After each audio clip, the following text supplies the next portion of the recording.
The Houston Astros continue their three-game series versus the Seattle Mariners at Minute Maid Park. The Astros will start right-hander Woody Williams, while Seattle sends right-hander Cha-Sung Baek to the mound. First pitch set for 6:05 p.m. in Houston. The Mariners dropped their third straight game with a 5-1 loss to the Astros last night. Right-hander Felix Hernandez struggled through 6 innings, allowing 4 runs on 12 hits, including a 2-run shot by Houston third baseman Mike Lamb in the 6th inning. That gave the Astros a commanding 4-1 lead. The Mariners' bats were silent once again. This is their third consecutive night, managing just 6 singles and a Willie Bloomquist inside the park home run. Houston starter Wandy Rodriguez went 7 strong innings Friday night, fanning 7 Mariners and surrendering 1 run in 7 innings of work to earn win number 4. Brad Lidge tossed a scoreless 9th to secure the win in a non-save situation. Mike Lamb gave the Astros all the offense they needed with 4 hits and 3 RBIs, and 4 other Houston starters tallied at least 2 hits on the night. Cha-Sung Baek is making his 11th start of the season after starting the year in AAA. The right-hander has been inconsistent since joining the rotation and has struggled on the road, posting an ERA of almost 6 away from Safeco Field. The 27-year-old has allowed a .308 batting average to right-handed hitters, and the league is hitting .346 off of him with runners in scoring position. Woody Williams is looking to avoid his 10th loss in 15 starts this season. The veteran has allowed 14 home runs in 81 2/3 innings, and the league is hitting a whopping .295 against him. The 2 Seattle hitters that historically give Williams the most trouble are Adrian Beltre and Jose Guillen. Neither will start today. Seattle has scored just 12 runs in their last 40 innings after averaging more than 7 per contest in their previous 21 games. Ichiro went 2 for 4 Friday night to extend his current hitting streak to 11 games and has hit safely in 36 of his last 38 games. Mark Loretta was presented with the 2007 Hutch Award.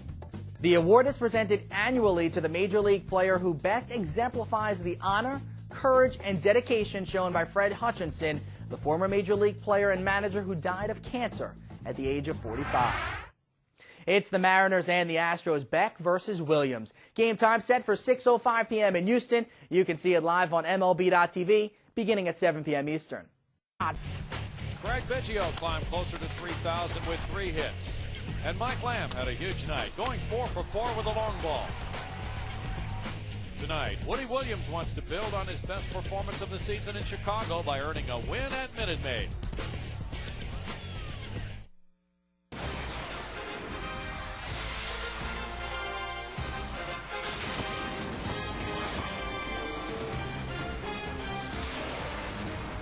Live from Minute Maid Park in downtown Houston, Texas, it's Interleague Baseball. The American League Seattle Mariners taking on the National League's Houston Astros in Game 2 of a 3-game weekend series.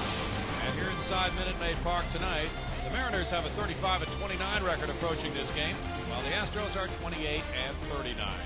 Good evening, everybody. Bill Brown and Jim DeShays, along with Greg Lucas. Everybody, though, on the Houston side, encouraged by the 16-hit attack last night, JD. Well, about everything about last night's game, it was maybe the most complete game the Astros have played this year. The starting pitching was outstanding. Wandy Rodriguez had a heck of a night.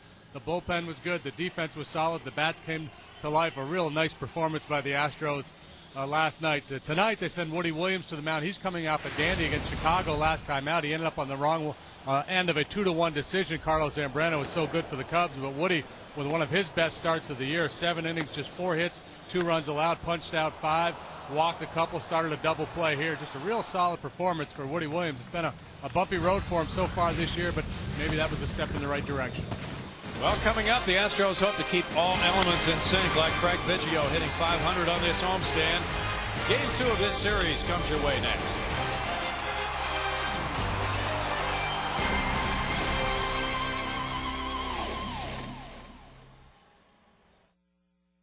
Too severe today compared to a few days ago.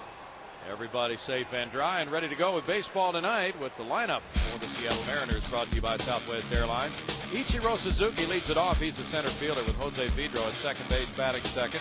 Then Jose Guillen is the right fielder in the 3 spot. It's Raul Ibanez in left field batting 4th. Richie Sexton is the first baseman in the 5 spot. Kenji Jojima the catcher. And it's Jose Lopez at third. Unieski Betancourt at shortstop, and Cha-Sung Baek is the pitcher. There is strike 1 as Woody Williams gets ahead of Ichiro, who's on a 10-game hitting streak. .342, 5 homers, 33 runs batted in. He was 2 for 4 last night. He's on a 7-year hitting streak. You got that right. Hits. He has more 10-game hitting streaks than anybody active today. Smacks one and it pops up. Brad Ausmus right there. That's a real hanger for out number 1. Bill Garner said, don't know whether he was accurate in saying this or just trying to feed some information out there. We'll pitch him away and let him hit ground balls to the left side. Who knows? Take a look at now at the Rico scouting report on Woody Williams. 1 to build on last time out. Very solid work against the Chicago Cubs. 2 runs in 7 innings. Big inning has been a problem for him at times this year. He plays the whole game. Good hitter. Fields his position.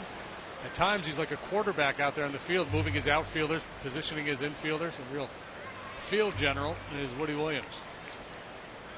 Switch hitting Jose Pedro gets the start at second base tonight. He was a pinch hitter last night. Struck out looking in the 8th inning. He looks at a strike there.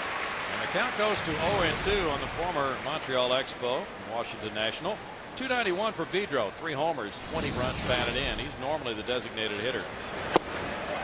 And that is strike 3. Woody Williams makes short work of Pedro. 2 outs quickly for Woody.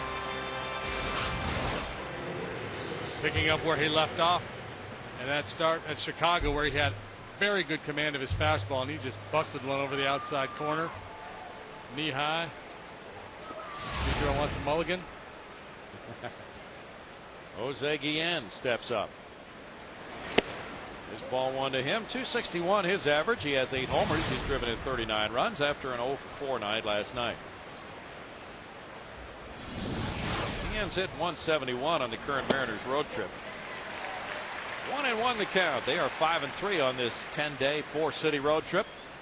Coming off a 5-2 homestand, but they've lost 3 in a row now.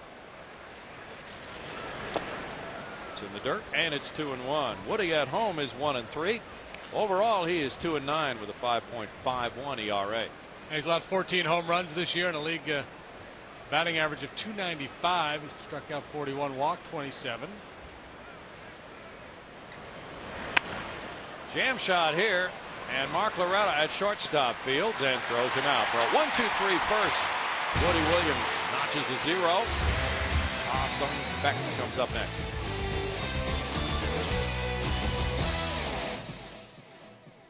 Third base, Brad Ausmus, the catcher, bats 8th, followed by Woody Williams on the mound for Houston. Cha-Sung Beck is the right-hander from Korea, who is pitching tonight for the Seattle Mariners. Stepped into the rotation when Felix Hernandez went on the disabled list, and he's making his 11th start of the season. Biggio at 238 has 4 homers, 20 runs batted in. And a big homestand underway after 3 more hits last night. It's way upstairs for ball 1. Beck has excellent command. He's walked only 11 and 60 in 1/3 innings.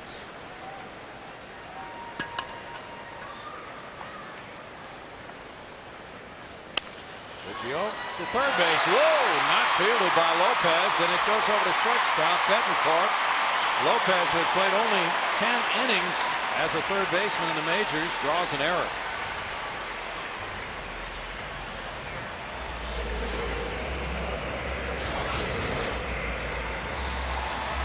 Craig gets on top of that pitch that was up in the strike zone. Lopez just can't handle it. Didn't really get squared up to that ball. Gets on a little bit quicker down there. Yeah, he's normally at second base. Now it's Hunter Pence batting. 337, 5 homers, 25 runs batted in, 0 for 5 last night. He cracks a line drive to left center. Ichiro will have to go back all the way to the wall. Biggio around third. Hunter Pence headed for third. It's 1-0 Houston, an RBI triple. And the club leader in triples gets number 5. 26 runs batted in for the exciting rookie Hunter Pence.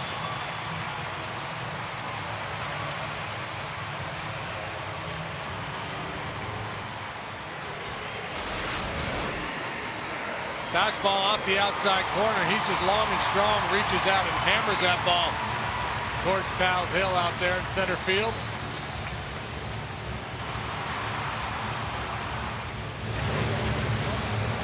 triple. He's got double-digit triple potential for sure with his power and speed, especially in this ballpark. Right. He's at third for Lance Berkman. The infielders play back except for Richie Sexton at first base. He's even with the bag. And Berkman got cheated on that swing. There's strike one. He's on a 5-game hitting streak. .254 batting average, 8 homers, 37 runs batted in, 2 for 4 last night. Beck not an overpowering guy, but he has all 4 pitches. The slider he just threw right there, probably his best pitch. Berkman cuts the fastball foul, getting around on it very nicely. No balls and 2 strikes. And we talked in the pregame about Craig Biggio's big night last night. Mike Lamb going 4 for 4, but the other thing that was most impressive was Lance Berkman really scalding the ball a couple of times. One of his best swings of the year.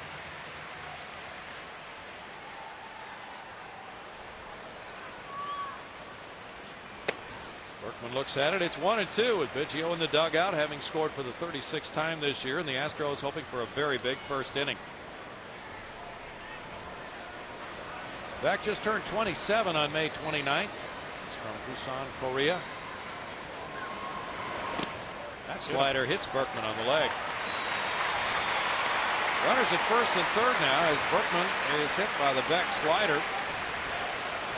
That's the third time Lance has been drilled this year. Here's our Rico scouting report. Average velocity for Beck, but above average command. Typically throws that fastball he wants to. Slider is his out pitch. And very poised man when he's on the hill. Never appears rattled.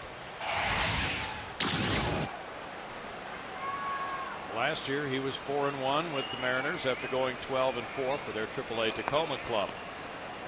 Carlos Lee, 301, 11 homers, and a league high 54 runs batted in. Was 2 for 4 last night. Broken bat liner. That drops in and left to make it 2-0 Houston. RBI single for Lee. 55 runs batted in for the Astros left fielder. This has been an issue for Beck this year. First inning problems have haunted him. He's allowed first inning runs now in 6 of his 11 starts. A high batting average against him in the early going. That's not really surprising for a guy who relies on command. Sometimes it takes a while to get locked in, especially on the road. The Astros looking to take advantage here early. What a big fat number on the board. And the pitching coach comes out for a visit. Rafael Chavez. Last night Felix Hernandez was the starter, and the Astros drilled him for 12 hits and 4 runs in 6 innings.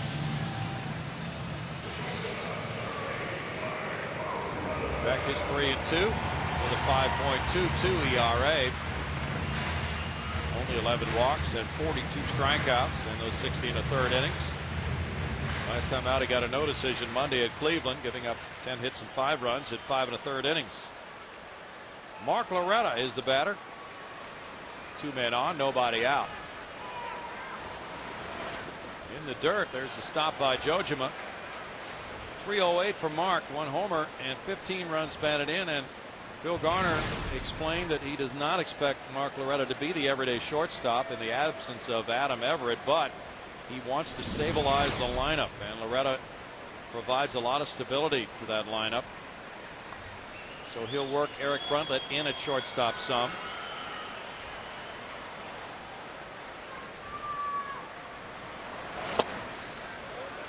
It just depends, you know, if you want to go for offense or defense, and I think Phil, as he did late last night, he brought Eric Bruntlett into the game to pinch run and then left him in the game at shortstop. You know, if you play 6 innings with this lineup and you have a lead, 6 or 7 innings, maybe he'll bring Eric in for defense. Maybe if you got a ground ball pitcher on the mound, you'll start Eric. To right field, Jose Guillen has a cannon for an arm. Berkman's tagging. Here's the cannon firing to third base, and he got him. A double play from 9 to 5 as Guillen let it fly, and Lee's at second with 2 outs. And the time to try it is with 1 out, and 1 out is recorded right there with the catch. But high risk proposition with Guillen. Boy, they've got some big arms in that outfield. Suzuki has got a cannon. Guillen's got one of the best arms in baseball. That has been the case for a number of years. Now that tag's a little high. Maybe that play closer than it should have been.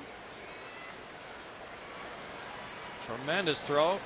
Ichiro had 2 outfield assists last night. Luke Scott was 1 for 3 in that game last night, scoring twice. 255 for Luke, 6 homers. He's driven in 32. And it's strike 1. Luke's been in and out of the lineup in recent days. Very important, though, to the Astros attack to have productive left-handed hitting. And they certainly had that last night.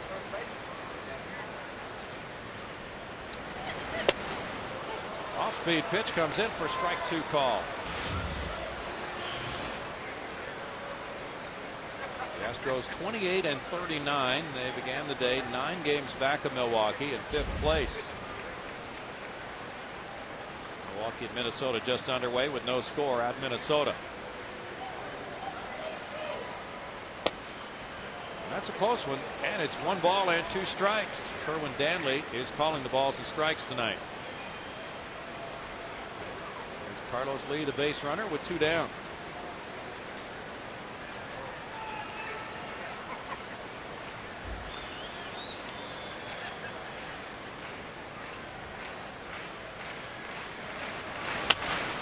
That foul away. As JD mentioned, the first inning problems of Beck have been well documented. Now 13 of the 39 total runs he's allowed this year have been given up in the first inning, more than 30%. Hargrove starting pitching, 22 wins, 25 losses, a 5.46 ERA. Pretty spotty.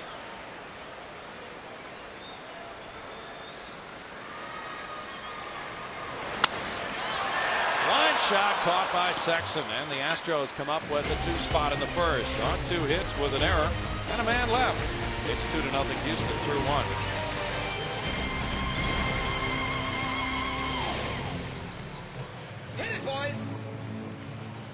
Texas truck stop here, who Craig Biggio thinks is a tough out. Stay tuned for that.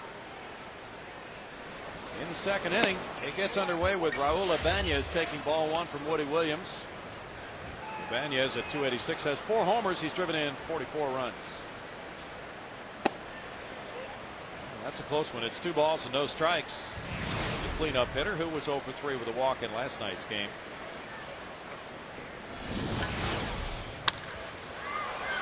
Goes in the air to left center field. Carlos Lee back. 1 down for Woody Williams.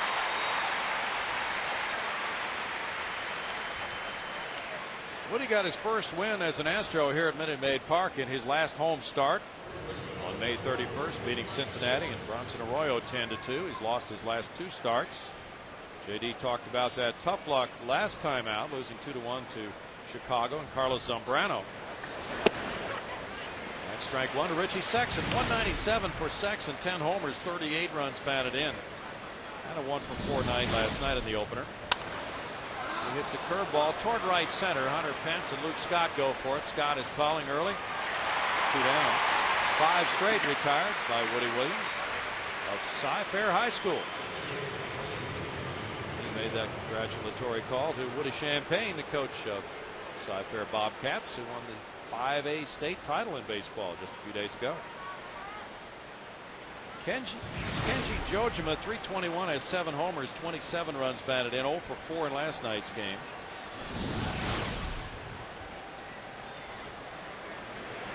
We talked about it last night. This Mariner club so different than the A's. They're a very patient group. Mariners have a lot of free swingers in their lineup. Very aggressive hitter, so you know if you're making your pitches and you can take advantage of that aggressiveness, you can have some quick innings. Woody's thrown 17 pitches here, having to work very hard to get his first 5 outs in this ball game.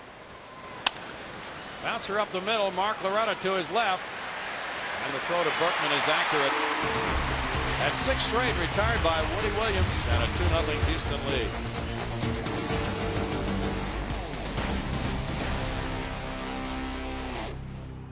Chevy's most dependable fan. She's from Tomball, Liz Vassy. For your chance to win 2008 season tickets, visit www.dependablefan.com and tell us why you deserve to be Chevy's most dependable fan. Mike Lamb looks at the off-speed pitch, and it's ball one to Mike. His average has climbed to 289. 4 homers, 12 runs batted in. 4 for 4 last night, 7 for 9 in the last 2 games. 1-1 to Mike with Brad Ausmus on deck. Woody Williams due to bat third against Cha-Sung Beck.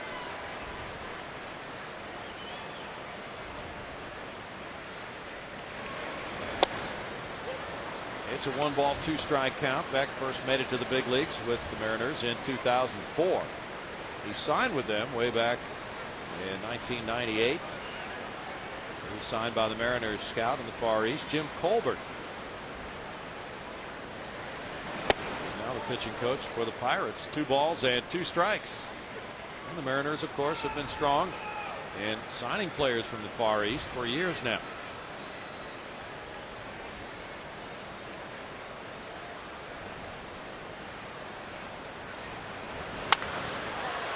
Ripped foul by Mike Lamb, and it stays at 2 balls, 2 strikes.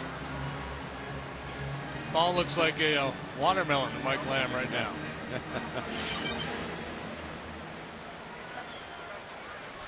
There's the variance in speed for Beck.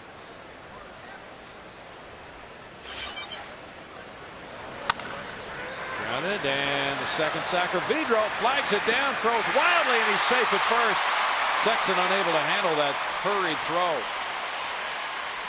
And Lamb really chased the second baseman far to the left, so it's a hit for Mike. He's 8 for his last 10. And Vidro does a nice job tracking this ball down and able to turn around and get something on the throw. Pulling Sexton off the bag, near collision. That could have been ugly. This is Vidro's first game in the field. Been DHing all year long. Brad Ausmus steps up on a 5-game hitting streak. Lamb's about as torrid as you can find a hitter right now. Ausmus 2 for 3. He too has been hot recently.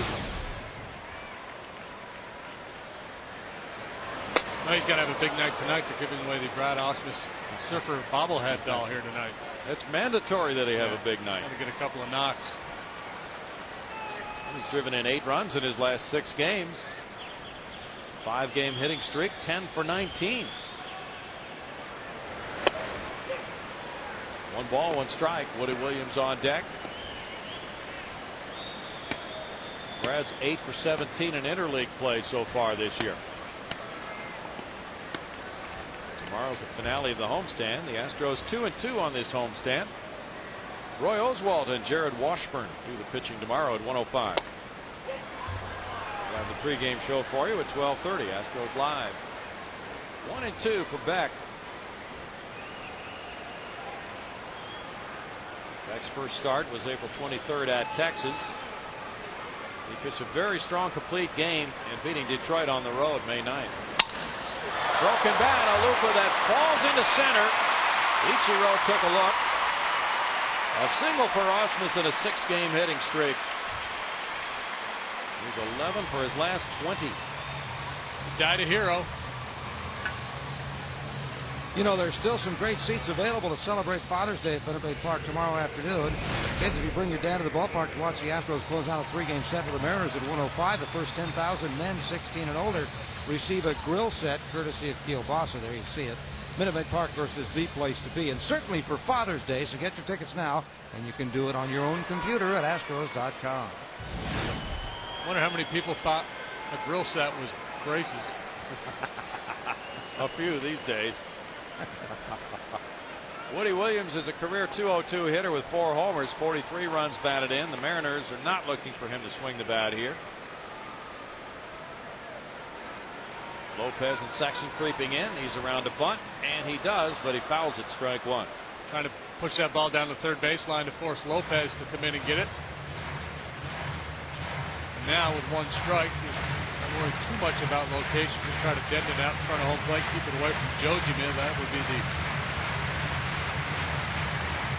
most important thing to accomplish here. Lamb takes his lead at second. Ausmus off first.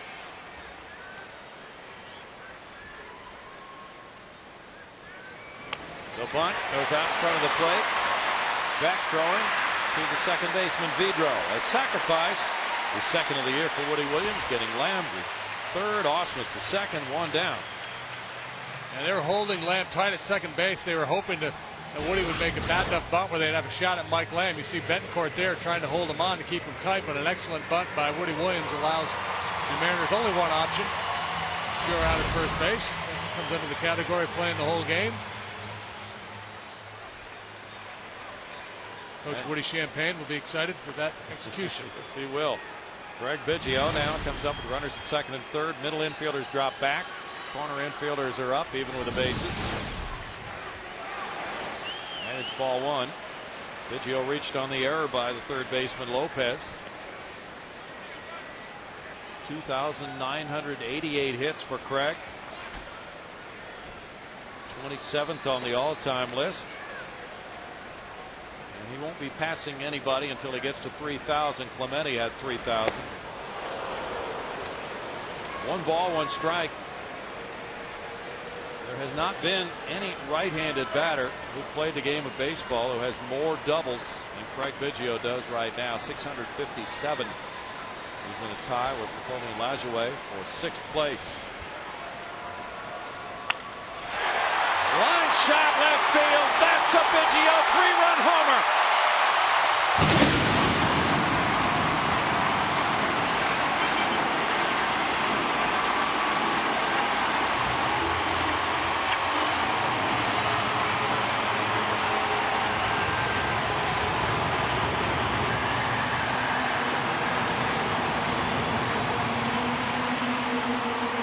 Number 5 for Craig Biggio, giving him 23 runs batted in, and now just 11 hits away from 3,000.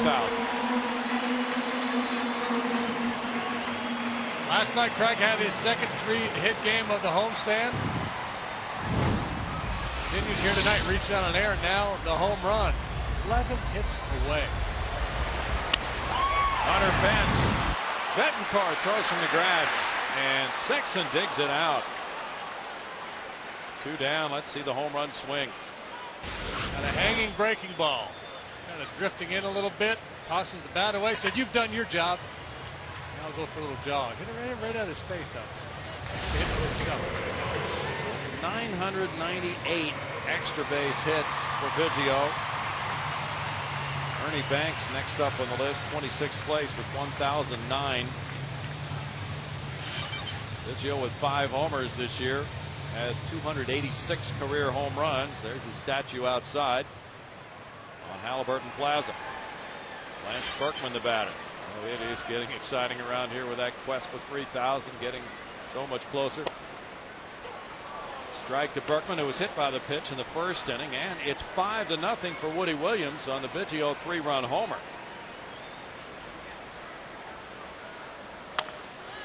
Rolled out to second, Vidro in.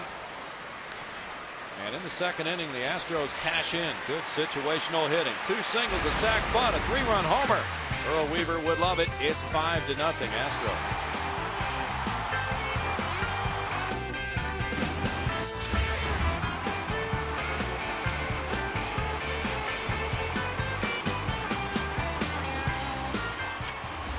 Find out the latest news about your Houston Astros in the middle of the 7th.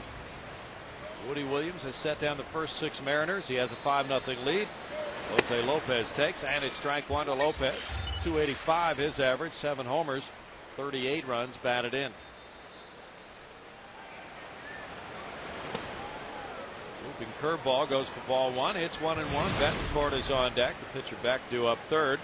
Lopez had 1 hit last night. He fouls it straight back. Right under JD's position. Guy with a glove about 3 rows below us made a stab at it, but it was a little bit out of his range. Yeah, he didn't quite leave his feet quick enough. 1 ball, 2 strikes. We'll get one some year, JD. Fly ball, and Carlos Lee comes over near the line and left. That's 7 straight retired by Woody Williams. Yuniesky Betancourt is due up next. Very talented player who's had error problems this year with throwing. He's made 15 errors. If he can straighten that out, he may be an all-star someday. .298, 4 homers, 26 runs batted in for Betancourt. He looks at strike one. Betancourt had a 20-game hitting streak that was snapped on Sunday. And the Cuban refugee fouls it back. No balls, 2 strikes. He's hit .347 in his last 26 games. His Seattle club is hitting .282. Up the middle.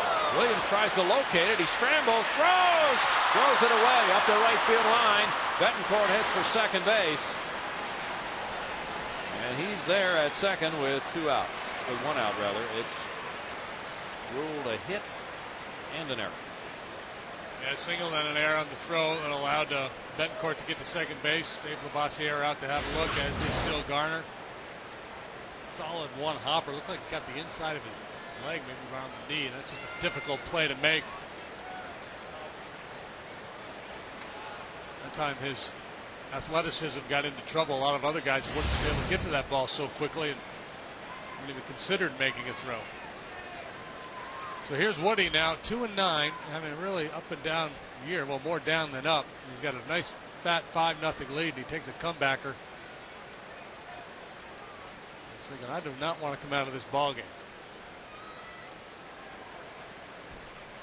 You know, Astro fans, games are always a blast, as you know, and there are a lot of groups here, I bet you, tonight.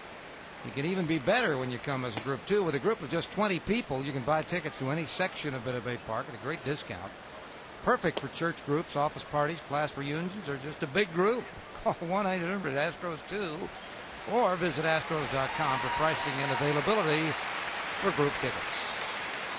Woody Williams isn't going anywhere. That does not count as a visit to the mound because of the injury. Cha-Sung Beck is the batter, and it's his first major league plate appearance. That was Williams' first error of the year and the first hit of the game by the Mariners. And it's ball 1 to Beck. Quite a game in Chicago today, and San Diego beat the Cubs 1-0 with a 9th inning homer from Russell Branyan, his 5th, beating Carlos Zambrano. He flirted with a no-hitter. He sure did. 1 out in the 8th. That was broken up by Marcus Giles. First career at bat for Mr. Beck.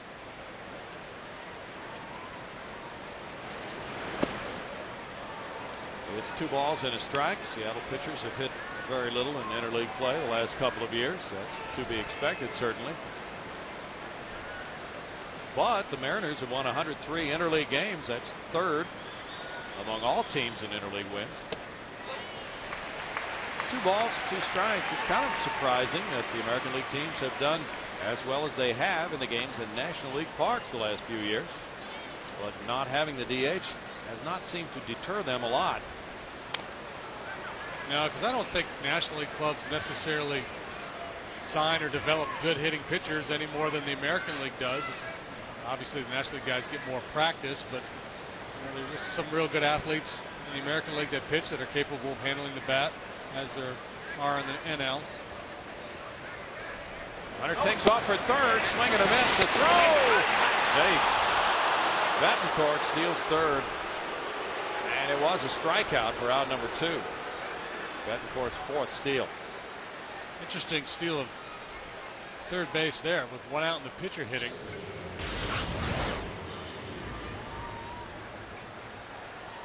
Guess it's one of those deals where you feel like there's no way they're going to get me. I'm going to take it, but that certainly wasn't the case because it's awfully close. He was out, as a matter of fact. Boy, that was close. You're right. The tag was applied to the top of that front foot. You can see the swipe tag from Mike Lamb, but down 5 runs in the 3rd inning with the pitcher hitting and 1 out. And Suzuki on deck. Yeah. Let's see. He's out. He got tagged on that front foot before it makes contact, just on the toe. There it is. You can see it. Umpires Dana DeMuth at third. In tight to Ichiro. And it's 1-1. Lamb is in on the grass at third base. Ichiro can hit that ball almost on the run to the left side and dash up the line. Well, Woody jams him inside, and it's 1-2. Very, very interesting player to watch, and an outstanding player. What he's done in the game. An all-star all 6 years, Gold Glove winner all 6 years, all that talent. He's really been drawing crowds in interleague play. 2-2. You see the MO from Woody Williams here. He's going to try to pound him in with fastballs up above the hands.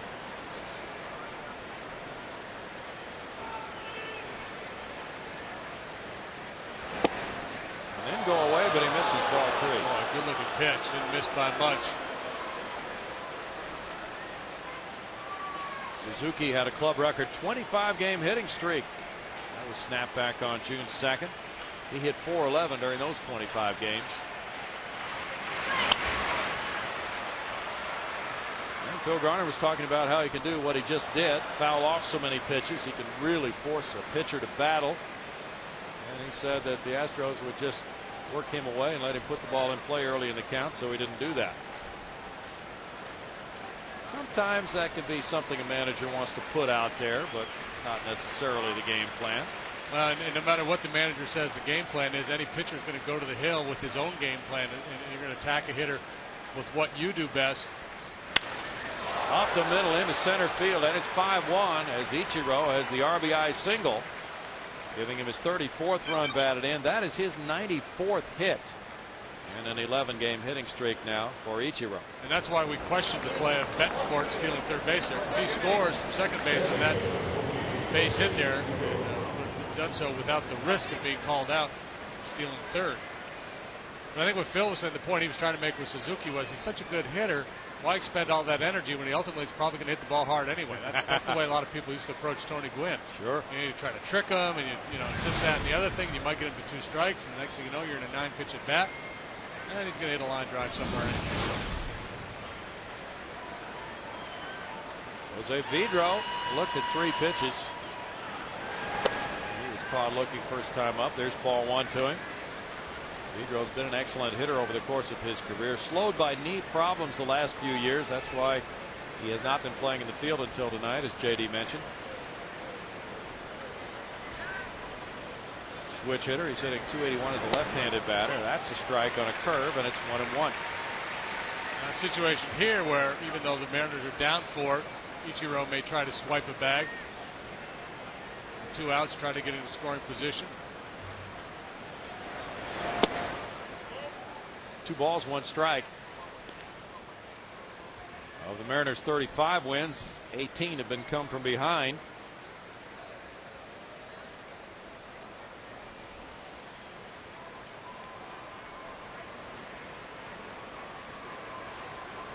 Ichiro's going. Osmus with the throw to Loretta. Safe. Second steal of the inning for the Mariners. That's Ichiro's 18th.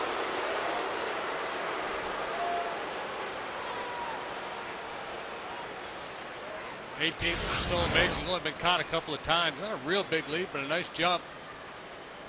Osmus had a good pitch to handle, made a good strong throw. Suzuki just barely ahead of that tag. Wow, was that close? Slowed down quite a bit on that slide, it appeared. Ground ball up the middle. Biggio gets in front of it and retires Vidro. It's 1 run, 2 hits, 1 error, and 1 left for the Mariners. It's 5-1 Houston in the 3rd.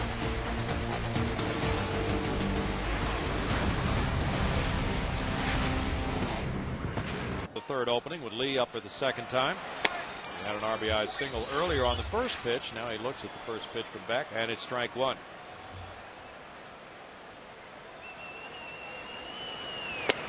Inside, a 1 ball, 1 strike count with Loretta and Scott to follow in the Astros' 3rd inning. With 16 hits last night, the Astros tied their single game high for this season. They won it 5-1. Lee puts it in the air to shallow center field. Betancourt backpedaling. 1 down. Greg? Tonight's El Geico quote comes from Juan de Rodriguez on yesterday's standing ovation. Me sentí muy bien porque vi como la fanaticada se sintió bien por el trabajo que hice. He felt really good, and he realized that the fans appreciated what he did today, and it's a great joy to feel that way. Watch out, Wandy. It's about time for our second English language interview. Oh, yeah. We know that he can speak English. Yeah, we know he can. Strike one to Mark Loretta. He lined into that double play earlier. The Rodfather. Wasn't that great last night? Scoreboard guys deserve a lot of credit. Line shot, right field corner. This one kicks out toward Guillen, and Loretta's going to go to second without a throw. A double for Loretta, his 8th of the year.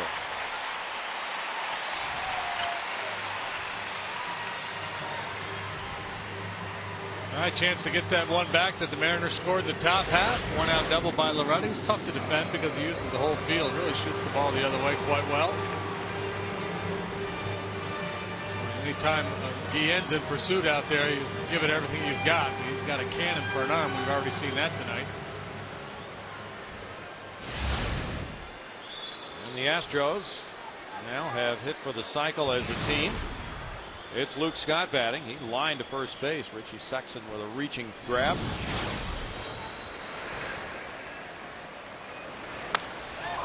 This one goes foul, first base side. Strike one to Scott with Mike Lamb on deck. You know, if we could sign Jeff King and hit him behind Scott, we'd have Loretta Scott King in the lineup. That'd be pretty good, wouldn't it? We could probably sign him. He's not really doing much now that 10 we know years. him. Yeah. Don't know how he'd do. But he might be willing to strap on the uniform again. Just for one day. Just so we can have Loretta Scott King. In tight. And it's a 1-ball, 1-strike count to Luke Scott. Mike Scott's number 33 retired.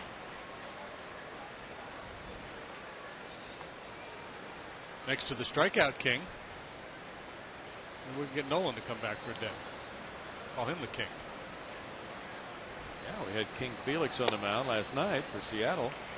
2 balls, 1 strike. Let's see. There is room enough to add some more numbers up there in the upper deck. We know 2 more, of course, will be added very soon. 5 and 7. A list of those retired uniform numbers.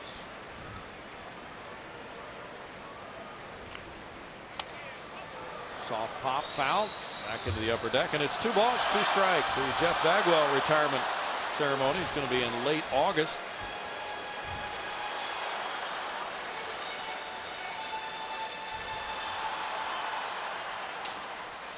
The Astros have hit .275 in interleague play this year.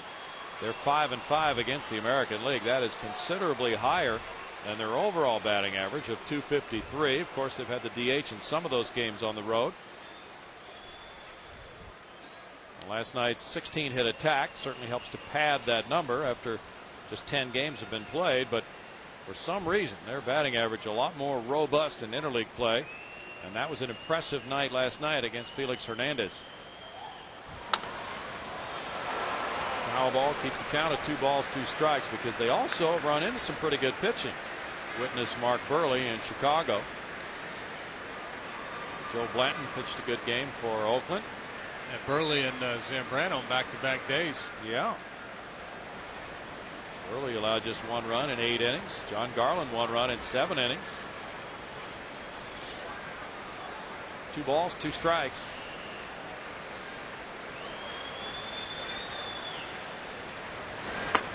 Scott looks at ball 3, and a tough series is coming up after the finale here tomorrow. Roy Oswalt and Jared Washburn tomorrow at 1:05. Then the Astros head for Anaheim, where they take on the Angels Monday, Tuesday, and Wednesday nights and face Lackey, Colon, and Santana.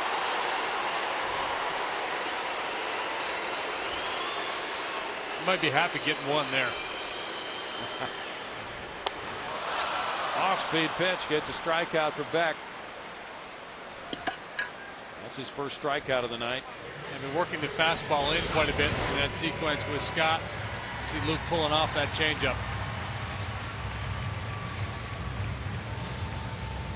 Now an intentional walk is being ordered to Mike Lamb, and why not? He is 5 for 5 in his last 5 at bats, so he will not get a chance to swing the bat here, but it will be Brad Ausmus batting with 2 on and 2 outs. So this show of respect for Mike Lamb began the night at 289. Will give Ausmus a chance to do more damage. The second intentional walk Mike has received this year. And during this next road trip, the Astros go to Anaheim for 3, as we mentioned, then to Texas for 3, and then Phil Garner's club will be in Milwaukee. So the mission becomes to slice into Milwaukee's lead of 9 games between now and then. Ausmus with a single to center has it going tonight. Mike Hargrove's club facing an Astros team which has had an awakening with the bats. Very solid approach in last night's game. And again tonight to start.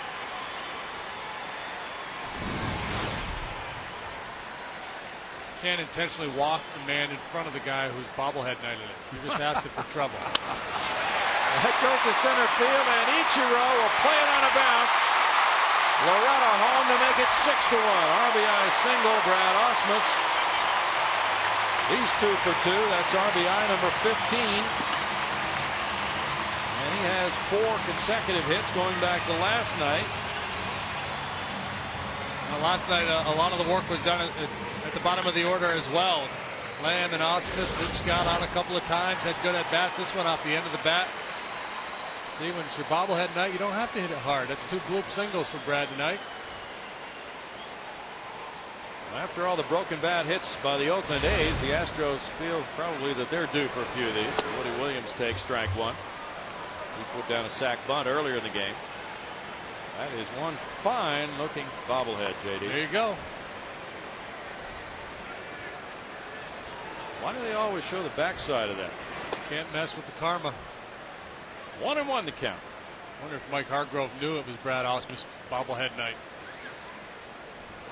Here's guessing he had very little idea that that's what he was up against this evening. Advanced scouts got to do a better job.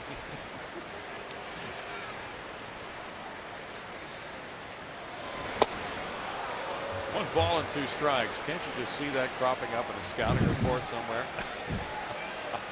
Don't let Ausmus beat you tonight. It's his bobblehead night.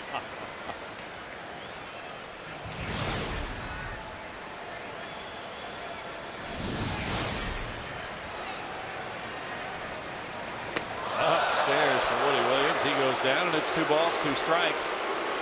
On the breaking pitch that didn't spin much for Beck.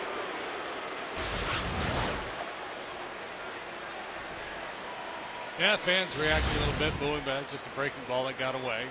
Obviously not much on Woody here. Woody fouls it back. There was a show of emotion, though, from those Chicago Cubs today in that situation with San Diego, with Chris Young hitting Derek Lee with a pitch, and then Lee starting a fight. Yeah, they both got ejected. Jake Peavy got ejected. The bench is empty. And there were some punches thrown in that one, too. That wasn't just your basic hug-a-thon. Could have gotten ugly. Swing and a miss at a curve. Williams is down on strikes. The strikeout completed by Jojima's throw to Sexton. And the Astros had a run on 2 hits and Strand 2. After 3, it's 6-1 Houston. A little cooler day outside today in Houston, but still air conditioning required on this night. And the fans, as they do, turn out in big numbers on a Saturday night. They were in a great mood for that 70s night last night. Tonight, the Ausmus bobblehead doll, and a good ball game for them. Watching the Astros build a 6-1 lead through 3. And Woody Williams has pitched well, too. He's given up just 1 unearned run in the first 3 innings. Now, Woody doesn't walk many, so the Mariners are going to have to hit their way back into this game. They're a very aggressive bunch to begin with, so Woody might be able to take advantage of that. Generally, this type of club, when they're down, they're free swingers to begin with, and they become even more so, feeling like, I got to get it done in this at bat, and they lose their patience. A smart pitcher can take advantage of that. 0-2. Guillen waved the bat on the curveball and swung at that first pitch. Then he took that one. Ibanez and Sexton to follow. See Ausmus stressing he wanted that curveball down with an 0-2 count, and Woody did bounce it. It's 1-2. That's a very good spot for an 0-2 curve. bad spot is leaving it up. 2 balls, 2 strikes. Woody gave up the home run to his opposite pitcher, Carlos Zambrano, in that last start, and that really cost him in a 2-1 game. Oh yeah, Ian caught looking. Aflac trivia time after strikeout number 3 by Williams. Edgar Martinez. Which teams hold the single season home run records in the AL, the NL, and Major League Baseball? We're looking at them. We are? Yeah. How did you know that? You know it too. Maybe you just haven't understood the question. You know. I do? You do. Ibanez with a pop foul, and Mike Lamb takes care of out number 2. Explain. Well, Seattle for the Major League and American League, and the Astros for the National League. Home run, remember, 249 homers in 2000 is still the National League record. The Astros hit them. The Mariners at 260 some one year. Richie Sexton takes, and it's ball 1. Is that the year they won 116 ball games? I don't know. It was the same year. That one I don't know. 2001 maybe. Could be. I think it was before, though. I may be wrong on that, but it seemed to me it was before the Astros at 249. By the way, Greg, we were wondering if the Astros would beat Barry Bonds to Hank Aaron's record, and they have beaten him on the Conoco pump. Beaten by a gas pump. Here we go. Foul ball next door. And that'll go over to Ron Fairley and Dave Sims, the Mariners television. 756 Astros homers on the Conoco pump. That's home runs hit by Houston since this ballpark opened in 2000. 2 balls, 2 strikes to Sexton. They got off to a great start in 2000. The park played a little bit shorter then. Big screens weren't in left field over the bullpen there, and yellow lines weren't there. Ooh, it's 3-2. That was in 97. That was 2001. No, it was 97. For the Mariners? Mariners hit 264. Yeah, I thought it was before. 97. Struck him out. That's number 4 for Woody Williams. And it's 6-1 Astros in the 4th.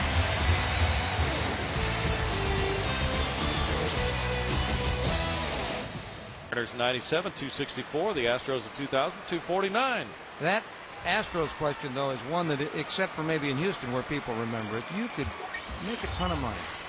People around the country would never guess Houston Astros. No, you're right. Yeah, you had me fooled.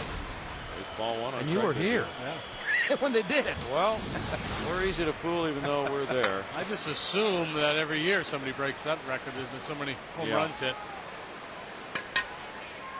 2 balls, no strikes. Biggio scored twice. 11 hits away from 3,000. He has a homer, and he reached on an error. And it's 2-1. And with all the milestones out there for players in Major League Baseball this year, this is certainly a big one. 3,000 hits. Sammy Sosa has 599 homers right now. Bounce foul. Tom Glavine's at 295 wins. He got his lunch handed to him today. Yes, he did. And Ken Griffey Jr. can make it to 600 homers this year. 5 more players closing in on 500. And then there's Trevor Hoffman, who just keeps on breaking his own save record. And he got number 500. Biggio strikes out. Number 3 for Beck. So it's going to be a year for milestones, it would appear.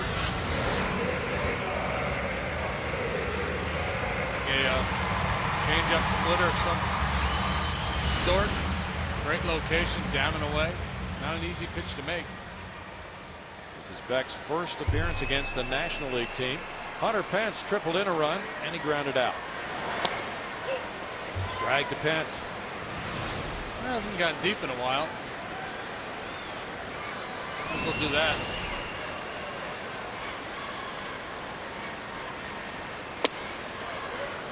One ball, 1 strike. He'd probably like to oblige you on that count. Continues to lead all rookies in the majors in batting average. one goes foul. A bullet outside the left field line makes it 1-2.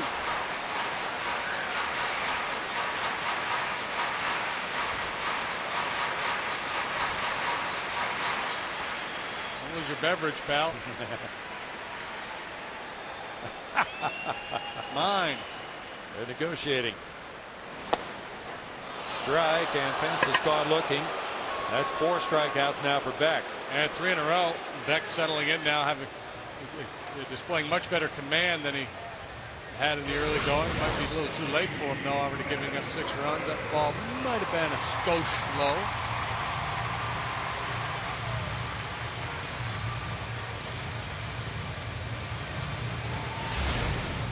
Lance Berkman is the batter.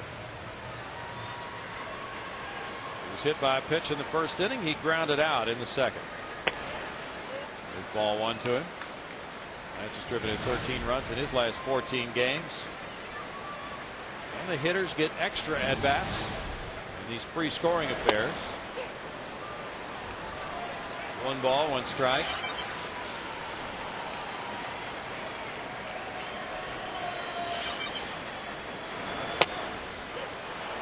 It's 1-2. That can be to a hitter's advantage to get a 5th or 6th at bat in a game, as opposed to 3 or 4 bats, all of them under extreme pressure in a tight, low-scoring game. And the Astros have had a lot of those. And the hitters have just been grinding, trying to get on base. Past the diving Vidro into right field. Berkman has a 6-game hitting streak. He's aboard for Lee. Greg? Don't forget the Lance Berkman program, In My Own Words, will be seen again tonight at 10 p.m. It's a great program that was put together on Lance. And you can catch it this evening right here on FSN Houston. Shows a lot more than just Lance the hitter, more than Lance the ball player. It's Lance the guy and the family man. What his father meant to his development. Does he do his Elvis impersonation? That I can't speak of. I don't think it got that lighthearted. Okay. Ball 1 to Carlos Lee. He's 1 for 2 with an RBI single in the first. He's out in front there. It's 1 ball, 1 strike. That pitch came in at 77 miles per hour from Beck. Lefty Jared Washburn goes tomorrow for the M's. 2 balls and a strike. The Mariners put on more air miles than any other team in the major leagues, so they have a specially designed aircraft to make things a little more comfortable for their players on these lengthy flights. 3 balls and a strike, and they are putting in even more travel this year with those makeup trips to Cleveland.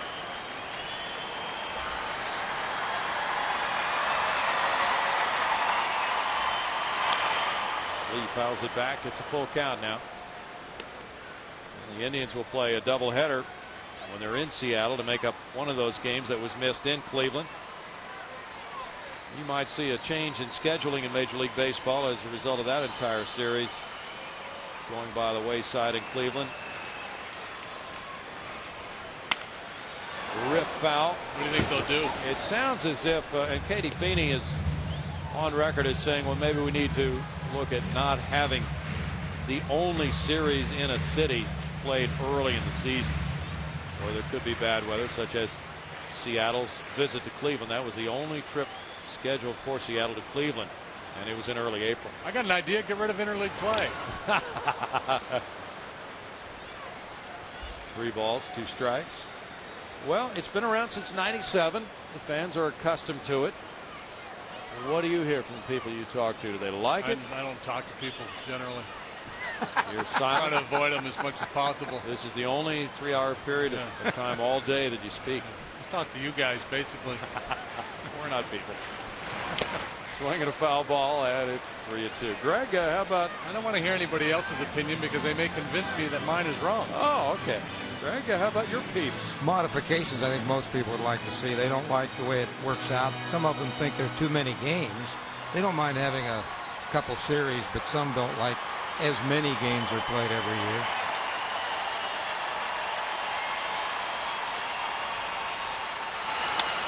I've also heard the if they're going to have the two separate rules, some people say, why not just flip-flop them? You know, no DH in the American League Park, DH in the National League Park. Yeah. Don't think personally makes much difference, but well, that's a thought perhaps worth pursuing. He's going and it's ball 4 to lead. you know, you made a comment earlier that's interesting because I looked at some stats before this series started. American League pitchers actually had a higher batting average in interleague play than National League pitchers did. That should not, I mean, even if, as JD says, they don't really concentrate on signing pitchers that can hit, by accident the National League hitters should be better because at least they go to the plate more often. Yeah, you would think. Mark Loretta has lined into a double play, and he's double to right field. The Astros doing a great job with men in scoring position tonight. 3 for 6, 5 runs batted in. Maybe the American League pitchers get so geeked up for interleague play that they really concentrate on the BP they take coming into a series against the National League clubs. That may be it. It may be nothing more than that. They might. Or they get so worried they're going to look bad, so they really bear down. It's 1-1. Do you want to be geeked up if you're going up to put down a sacrifice bunt? Just think how much better hitter you would have been if it had interleague play and you would have had to been in the American League and had to go over to the National League and bear down. Yeah, I never made an out in an American League park. Wow, not too many people can say that. Of course, Greg and I could. It's 1-2. Well, Phil Garner made a really interesting statement tonight in his little media session before the game. People were asking him about interleague play, and he thinks that there are better players, by and large, in the American League right now. And there's a lot of supporting evidence for that theory. There's no explanation, but you're right about the evidence. I think the only one that I can come up with that may have some merit, and you have to really kind of delve into it to prove it, would just be the Yankee factor. That the Yankees have spent so much money over the years that if you're going to compete with the Yankees, then you've got to spend a lot of money and sign big time free agents to make, you know, whether you're Boston, and it's kind of a trickle down effect in the AL. Line shot left field. That'll score Berkman, and Lee's headed for third. Cut off by Ibanez. An RBI double for Loretta. And the Astros stretch their lead to 7-1 as Loretta gets his second two-base hit of the night. His 16th run batted in. Oh, this is really nice. Coming on the heels of last night's performance where they banged out 16 hits. Really played a solid game, top to bottom. Getting it done here tonight. That's 9 hits already off Beck. Loretta, who doubled to right last time up, doubles to left this time. Here comes the Puma. And with that, the bullpen action gets started for the Mariners.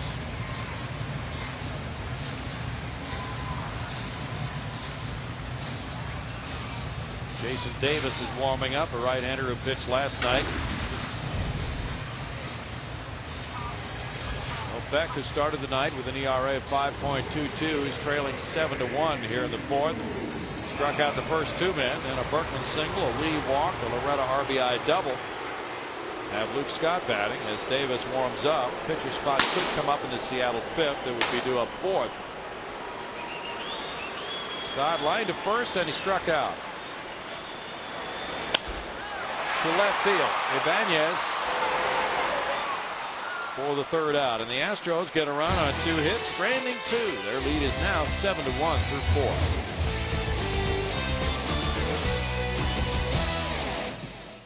As the Astros take on the Rockies at 7:05, Spidey and Batman will be roaming the park for pictures, autographs, and superhero training. First 10,000 fans receive a Good Guys badge courtesy of Amnico International. And stick around after the game for special Superhero Friday Night Fireworks presented by Marathon Oil, weather permitting.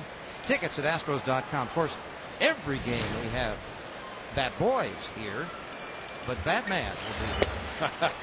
Strike one, Woody Williams to Kenji Jojima. As the fifth inning gets underway, Jojima grounded out on a 2-0 count, the shortstop earlier. Smacks a line drive to left center field. Hunter Pence over to backhand it. He throws to second and holds him to a long single. A very good play by Pence.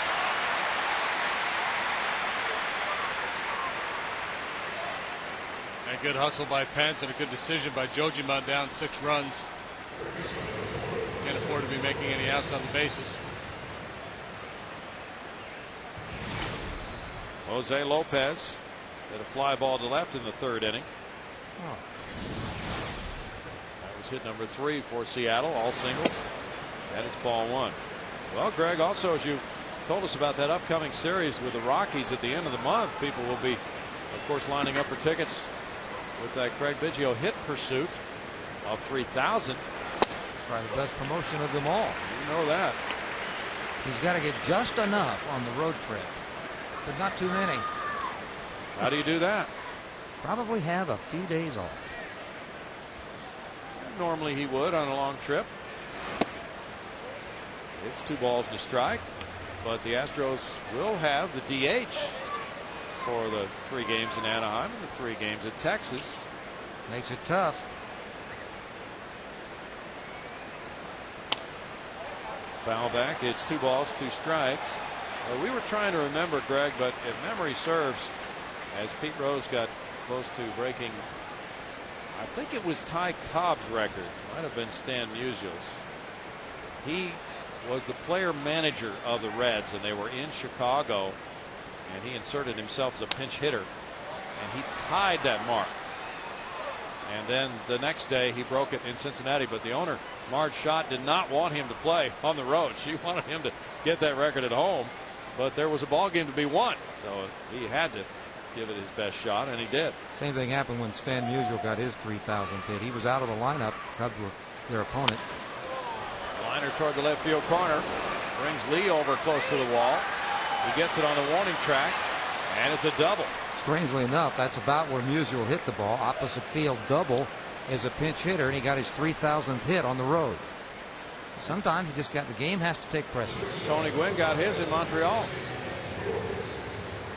That's the 8th double for Jose Lopez. Runners at 2nd and 3rd, nobody out now in a 7-1 game.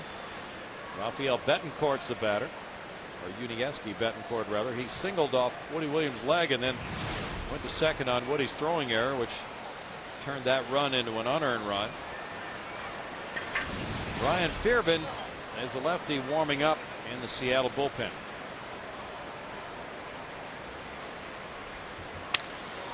Curveball hit to left center field. That'll score 2 to make it 7-3. And here's a play at second base. Hunter Pence's throw to Biggio, and he overslid the bag. Betancourt is out, but he drove in 2 to make it a 7-3 game. Biggio stayed with the tag. It goes as a 2-run single for Betancourt. He doesn't get a double? No. Even though he had the bag first? Right. He overslid the bag, so he does not get credit for a double. Never established that he had control of the bag. Exactly. Ooh, he may have gotten that left hand in. But again, he's the guy that stole 3rd right earlier in the game. That was kind of a somewhat a questionable move. Probably should have hung on first base there. He's a running shortstop tonight. This time he runs into an out. It's out number 1. 7-3 game, but he drove in a couple to give him 28 runs batted in. And now we get a pinch hitter. Jason Ellison is batting for Beck, an outfielder who used to be with the Giants. There's a strike to him, and it's 1 ball, 1 strike to Ellison. Ellison, a very good defensive player. He's had only 25 at bats with 4 hits. They've all been singles. As a pinch hitter, he's 0 for 5. It's 2-1 to Ellison. Beck leaving the game after 4 innings. The Astros 9 hits and 7 runs. He had 2 walks, 1 intentional. That foul ball goes out of play. And he struck out 4. Also hit a batter. Jason Davis has been warming up in the pen. Also Fearbin, the lefty. Mike Lamb did lead it off at the bottom of the inning. Hargrove might bring in the lefty Fearbin.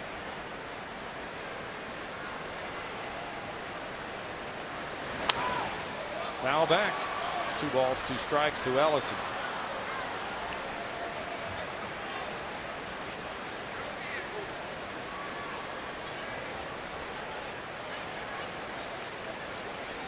Ellison didn't even start a game until May 19th.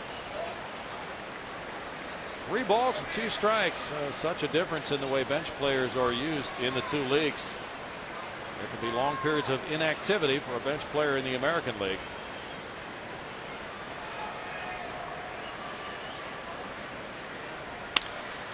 Bouncer in the hole. Mike Lamb stretches to get it. Nice job. He really had to put that glove hand out towards second base. It would have been an impossible play for Loretta to get him at first. And Ellison can really run too, so the ability not only to snag it, but to quickly get into a throwing position and get that ball over there. Nice play. Excellent work. Now Ford, our Texas Ford dealers, show you the Major League batting average leaders. Maglio Ordonez, Matt Holliday, Jorge Posada, Placido Polanco, and Ichiro coming into tonight. And now it's Ichiro with 2 outs, nobody on. Smash into left center field.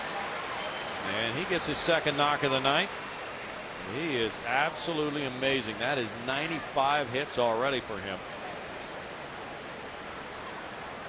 He's only 3 away now from most ever for a major league player in the first 7 years in the big leagues. And this isn't even 6.5 yet.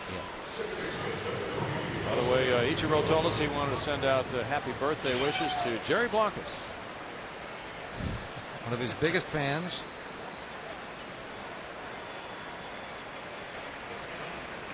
Ichiro aboard for Jose Vidro now. He's 0 for 2.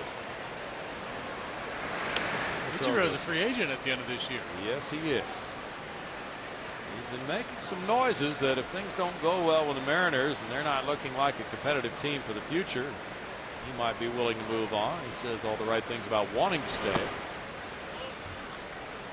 There's ball 1. It could be quite a harvest for free agent center fielders with the likes of Ichiro, Andrew Jones, Torrey Hunter headed for the free agent market this winter.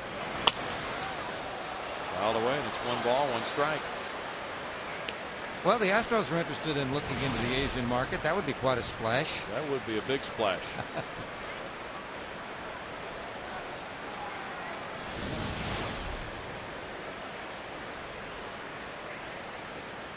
Ichiro stole second in the 3rd inning.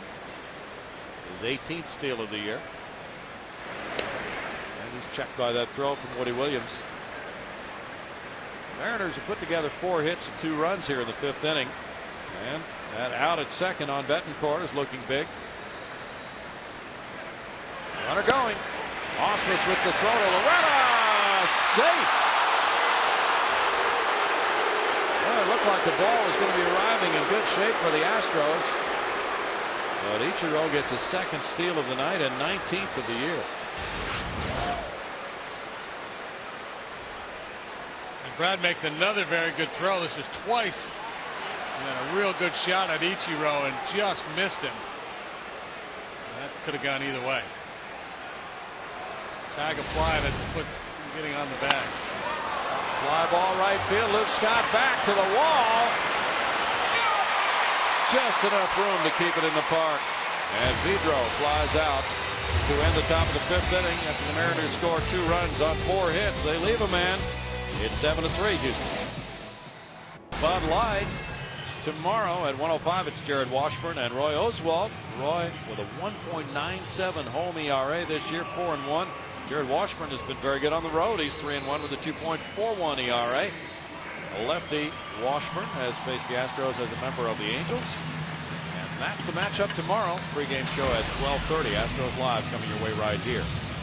Lefty Ryan Fearbin comes in. He's just been down to AAA and has just returned to the big league club. JD. And very young, just 21 years of age, turns 22 in August. A couple of games this year. A cup of coffee last year for the Mariners. Fearbin, eh? F-E-I-E-R. Ben. That's a different one. That's spelling bee worthy. Mike Lamb looks at his first pitch, and it's ball 1. Fearbin is from Cleveland, Ohio. He was drafted in 3rd round by the Mariners in 2003. Ripped on a line, deep right field. Guillen back, and one hops and goes over the wall for a double for Lamb. He continues a tremendous string of hitting. He hit that one right on the screws for his 6th double of the year.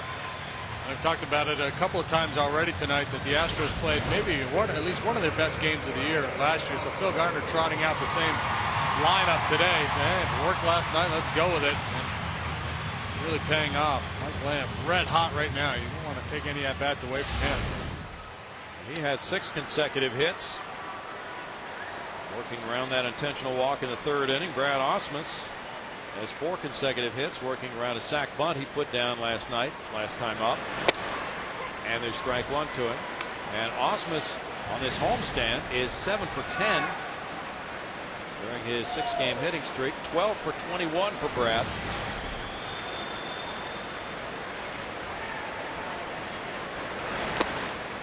Lays off a breaking ball. The count going to 1-1. Ausmus is hitting .353 against lefties this year.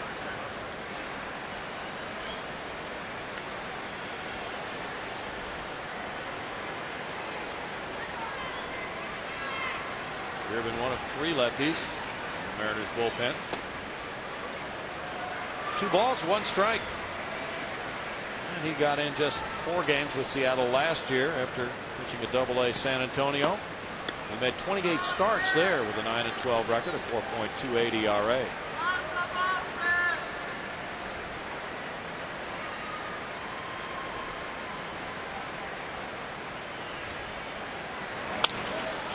Popped up. Lopez underneath. 1 out.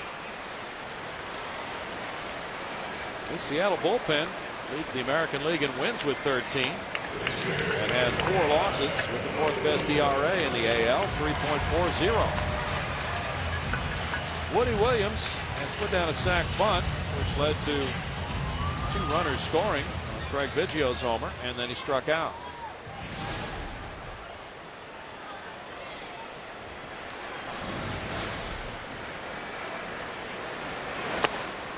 Ball 1 in the dirt to Woody. Shortstop at Cy Fair High School, played shortstop, and he pitched on Friday nights for the University of Houston. A Friday night only clause in his contract? Probably so. That's when the stud goes, right? Friday night, is that how that works? Yeah. The ace of the staff goes on Friday night? That's the ace's night to pitch. 1 ball, 1 strike. Well, he missed it by 1 this week. A win on Saturday night would be something he could probably live with. Hey, we're good on Saturdays, right? Isn't that the deal? We'll have to check. Good record on Saturdays. Is that the deal? I don't know. I think I saw that, heard that somewhere. It's important. Keep track. 7-3 on Saturdays. Oh, man. That's really a good record on Saturdays. It's a lot. Ichiro backing in center. Lamb tagging over the shoulder grab. And that's a long out, number 2. Ichiro's a very good outfielder. The best outfielders, the best center fielders play very shallow because they trust their ability to go back on the ball. That's the case with Ichiro. He made that play look easy. Kind of nonchalant. He just kind of drifting back. No problem. Can of corn. Ichiro is legendary for the number of hours that he puts in at the ballpark, stretching, preparing for games each and every day. Biggio, the batter. He homered in the 2nd inning. He's 1 for 3. A 3-run shot for Bidge.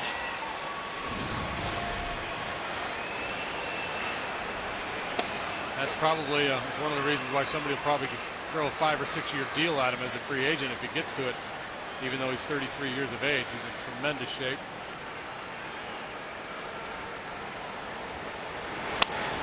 Grounded and backhanded. Here's a long throw from Lopez. It's a good one. And in the 5th inning, it's no runs, a hit, and a runner stranded. After 5, the Astros lead the Mariners 7-3.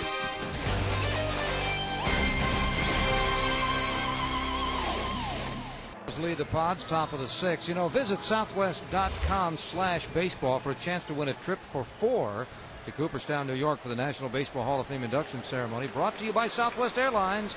Let freedom ding. Well, that guy has been honored already, and I think there are at least 2 on this field, Mr. Biggio and Mr. Ichiro, that will be in the Hall at some point as well. Yeah, Ichiro is on that nice pace, isn't he? There's ball 1 to Guillen. Ichiro in his 7th major league season. He's going to need a few more years to get there. It's 2-0. Guillen has grounded to short and struck out looking.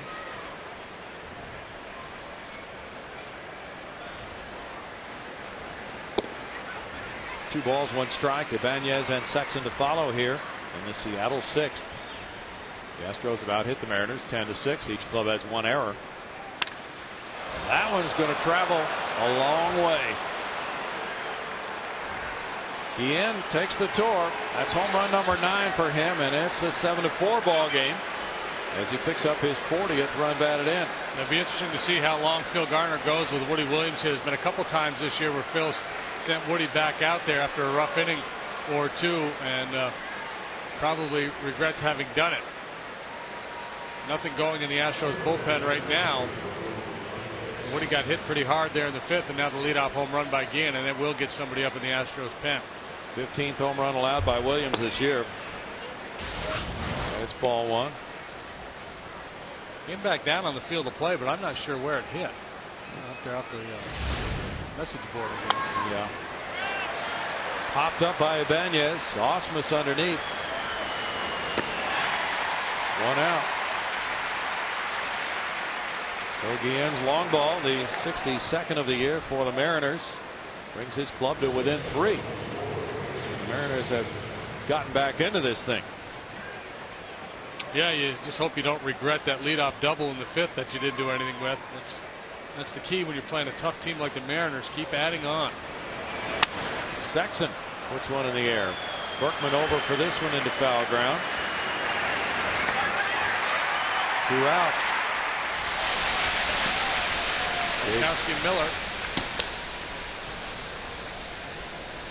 The Mariners are trying to snap a 3-game losing streak.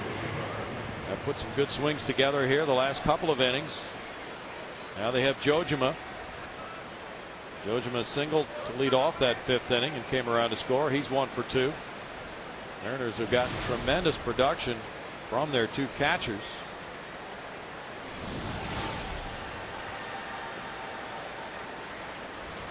It's really interesting because when you have a 7-1 lead, as Woody did, you know, a veteran pitcher, anybody who knows how to pitch is going to attack hitters. That's your goal. You don't want to walk people. But that really plays to the strength of the Mariners because they are such a free swinging club. It's kind of a tough thing to reconcile as a pitcher. Well, they're free swingers, so maybe I should work out of the strike zone more, but that just goes against everything you've learned as a pitcher, how you're supposed to pitch with a big lead. Grounded and backhanded by Mike Lamb. He throws across to Berkman, and Williams comes back with 3 outs in a row after the home run by Guillen. It's 7-4 Houston in the 6th. Astro Market. Check out MLB.tv. The Astros are always on at MLB.com. The live and on-demand video of every game, live audio broadcast on your computer or mobile device, and player tracker alerts when your favorites are batting and more. For more details, visit www.astros.com. They'll answer all your questions. That's where baseball is always on. Well, it's on right here, and the Astros lead at 7-4. Seattle has come back to make it a closer game. Hunter Pence, who has built a legion of fans in his early days in the major leagues, looks at a breaking pitch from Ryan Fearman, and it's ball 1. Pence had an RBI triple in the 1st. He's 1 for 3.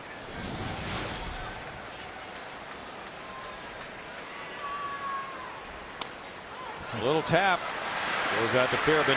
Whoops, he couldn't find a handle, and oh, he barely got it. I don't know.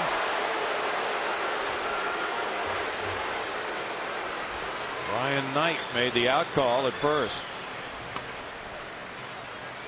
Pitcher tells himself, don't panic, take your time, got a lot of time. Oh, I didn't get the handle on it, might not have as much time. Ooh, maybe.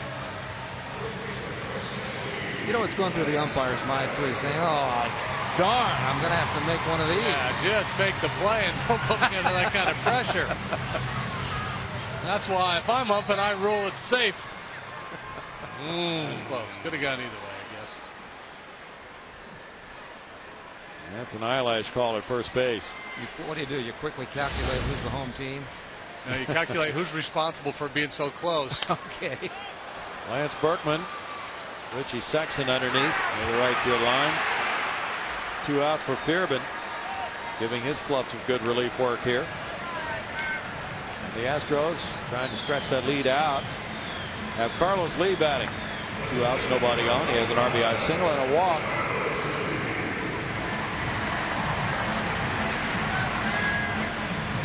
Boston with Daisuke Matsuzaka winning, beat San Francisco 1-0. On a home run by Manny Ramirez, his 9th. He beat Matt Cain, who's 2-7. There's ball 1. The Yankees beat the Mets 11-8. Vizcaíno the winner over Tom Glavine. A shot into center field. Second hit for Lee tonight. So they only ride the home run alley on a home run by Lee. They just kind of brandish these stick horses if he gets a single. These horses have been getting some rest then for a few games. Yeah. They've had time to decorate them a little bit more. They're getting bored out there. They haven't been able to ride. They've been playing with the horse's hair.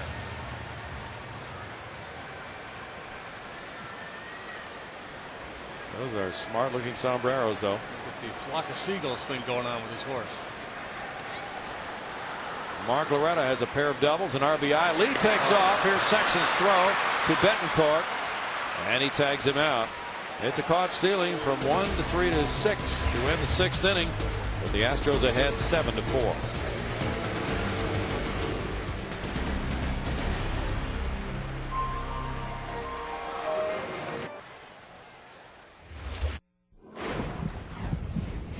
I mean, there's probably a couple guys. I'd say, you know, Barry in the National League's pretty tough, and Ichiro, I'd probably say, is pretty tough.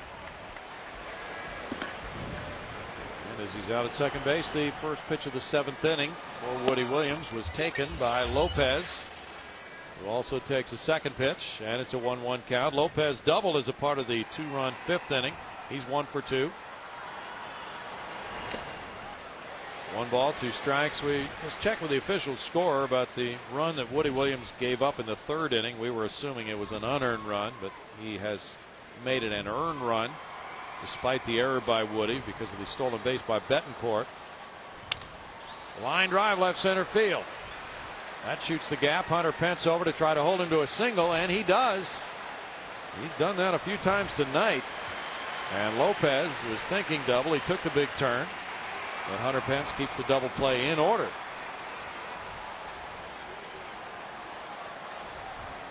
So all the runs surrendered by Woody are earned tonight.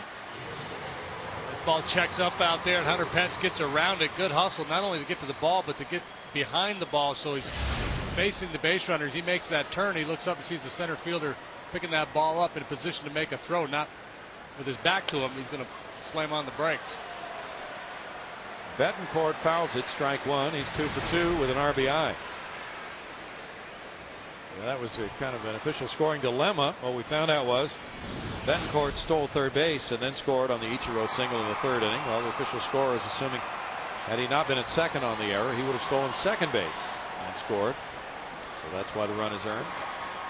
Yeah, it's tough to reconstruct an inning you could like do that. I didn't either. 1 ball, 1 strike. Finally hit me who this guy reminds me of physically. Is Davy Cruz. Remember Davy Cruz of of the Tigers? Yes. Strongly built shortstop. Yeah, he does. There's a resemblance there. Atlanta beat Cleveland 6-2. John Smoltz, after a few extra days because of a shoulder problem, got back in the rotation and won tonight for the Braves. He's 8-3. He beat Paul Bird. Hunter Pence back into center field. 1 out.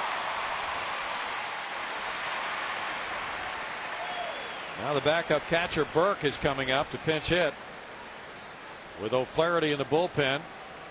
And Jamie Burke has really put things together very nicely with an 8-game hitting streak recently. He has 11 hits in his last 19 at bats. This is a career high 8-game hitting streak for him. A .415 hitter with no homers and 6 runs batted in. Jamie Burke 17 for 41. Well, he may be a .415 hitter, but it's .751. Yeah. That's like the old adage about the 5 o'clock hitter. Oh. He's a 5 o'clock hitter. He's a 4:15 hitter. He's 3 hours late. Here's a little flashback for you. Through 67 games, the Astros record coming into this ball game identical to 2005. That turned out to be a pretty good year. The Astros are 15.5 games back that year. 8.5 games back in the Central now. A little further behind in the wild card race.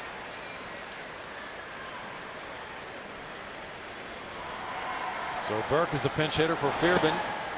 And he looks at ball one. Fearbin in 2 innings allowed the Astros 2 hits and no runs. He had no walks, no strikeouts.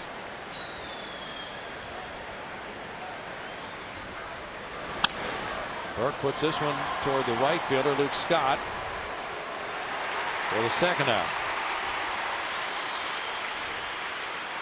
And Adrian Beltre has not started either tonight or last night in this series, out with a thumb injury. So Mike Hargrove has chosen Burke, backup catcher, for this pinch hit at bat. And he's also used Ellison earlier in the game. That leaves him with Broussard and also Bloomquist. And Phil Garner with Ichiro due up next wants Trevor Miller, lefty on lefty. It's 7-4 Astros. Back in a moment.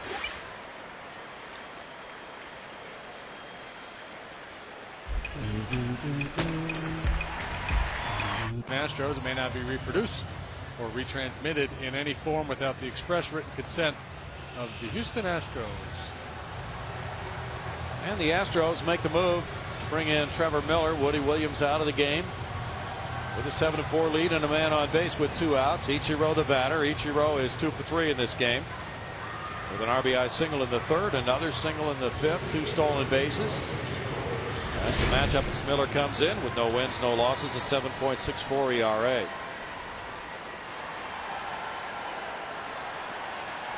No real advantage lefty on lefty with Suzuki. When you look at the batting average, it's identical coming into this game, 342 against righties and lefties. Trevor has not faced him before. There is ball one. But, you know, with such a good hitter like Suzuki, not a bad idea just to give him a different look here. He's already got a couple of knocks off Woody tonight.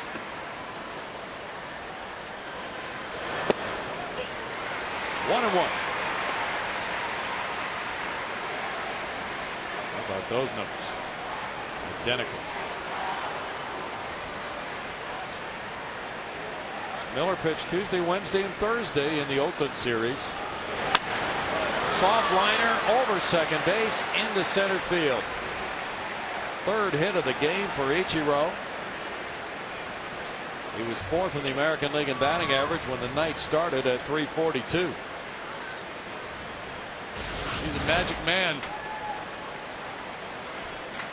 Good breaking ball, sweeping breaking ball to the outside corner, and just a flick of the wrist and a line drive single.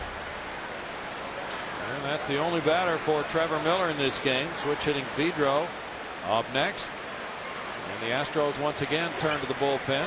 Dave Borkowski coming in. 7-4, and the potential tying run will be at the plate in just a moment. The Astros led 7-1 following the 4th inning. Dave Borkowski is pitcher number 3 for the Astros, coming in with a 1-0 record. Yeah, Bork having a real nice year, 3.25 ERA. Strikeout for every innings pitched. League hitting 245 against him. Vidro, the switch hitter, throughout his career has been pretty much identical left and right. He's 0 for 3 in this game. 2 men on, 2 outs. So he's been a little bit better from the right side this year, hitting the 321 right-handed, 281 left-handed. That might be why Phil Garner went to Borkowski here. Maybe just has a little higher level of confidence in Borkowski right now than Trevor Miller.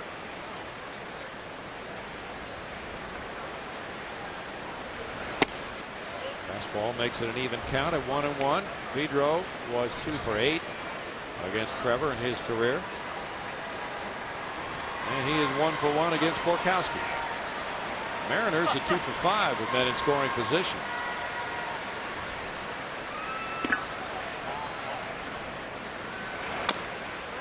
He fouls it. It's 1 ball, 2 strikes. The last 2 games, opposing hitters went 1 for 17 with men in scoring position against the Astros. In the last 8 games, opposing hitters are hitting 213 against the Astros with men in scoring position. And Borkowski's trying to lower that a little bit.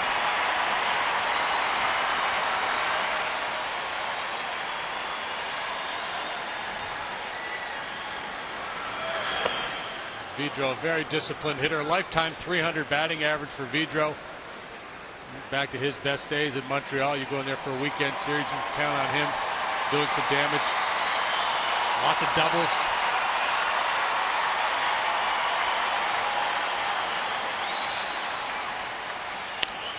He pokes that one foul. He's a tough man to finish off. He has 20 walks and 19 strikeouts this year.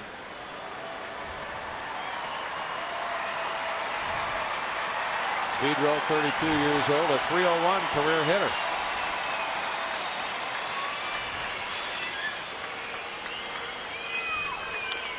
And he taps that one foul.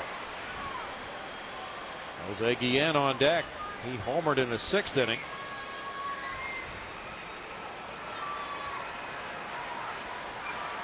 Astros about hit the Mariners 11-9 tonight. And that may be another reason behind Borkowski here, because you would definitely want the right-hander on the mound for Guillen, so bring him in one hitter early.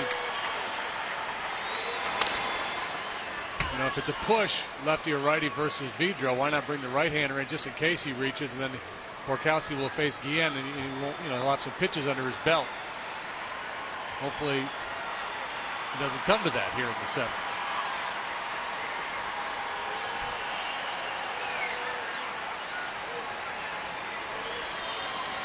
Brad Lidge not available tonight to Phil Garner. And it's 3 balls, 2 strikes. And as you know, a manager will work backwards in his bullpen from the closer to the setup guys. That can be influential.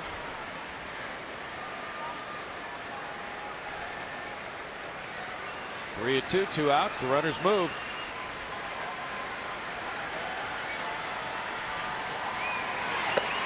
And it's ball 4 to load the bases for Guillen. Guillen 1 for 3. That home run in the 6th inning, and he hit it very well. Borkowski did not want to give in to Vidro there. Was hoping to get him to chase that pitch down out of the strike zone. Vidro has a very discerning eye. That's not the case with Guillen. He doesn't walk a whole lot, but he is dangerous. Guillen is 0 for 2 in his career against Borkowski. The Mariners are hitting .436 with the bases loaded this year. There's strike one. They have a .293 team batting average with runners in scoring position. Ibanez on deck.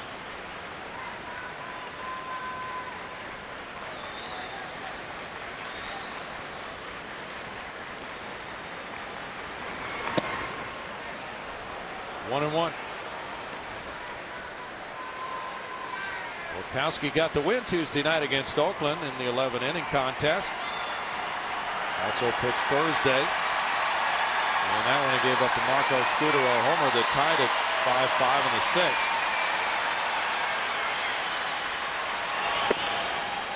Guillen's not biting on the slider, and it's 2 and 1.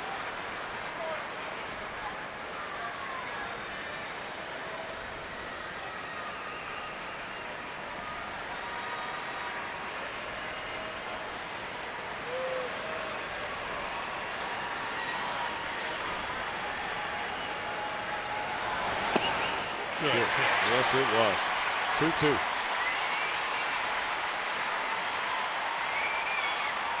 Not the pitch Guillen was looking for on 2-1, so he took it and then moved back to the corner. And that makes a world of difference. 2-2 as opposed to a 3-1 count.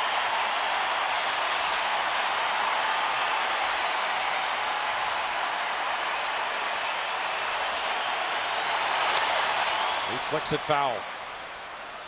Yeah, there are a lot of hitters like Guillen who will show some patience until they get 2 strikes, and then they get a little jumpy. Back in the 6th, he got a pitch to his liking and crunched it.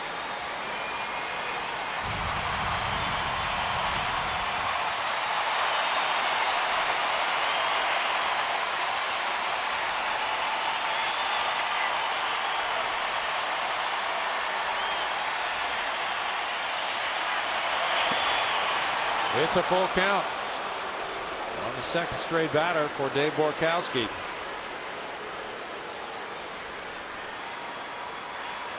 Lopez at third, Ichiro at second, Vidro at first. They still have to make a pitch here. Even if you walk and you walk in a run, you hate to do that, but you just can't afford to throw Guillen a cookie here. You've got to make a pitcher's pitch. Runner's going, and it's hit to Hunter Pence. For the final out. No runs, 2 hits, 3 men left. A key out in this game for Dave Borkowski.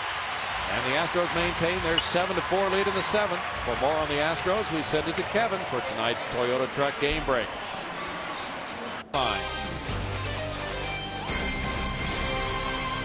This good Saturday night crowd has watched a game which was a 6-1 Astros after 3 turned into a tighter one. It's now 7-4.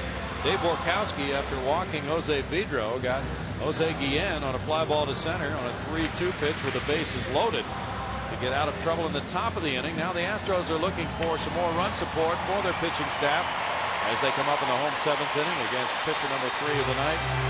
Lefty Eric O'Flaherty is in for Seattle.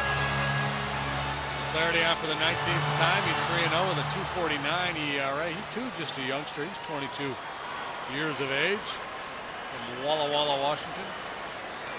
Mark Loretta moves back to ball 1. He has a pair of doubles and an RBI tonight. O'Flaherty worked to 1 batter in last night's game. Came in 2 on in the 7th inning and struck out Luke Scott looking. 2 years ago, the Mariners had one of the oldest teams in baseball. Now they have one of the younger teams. Sure do.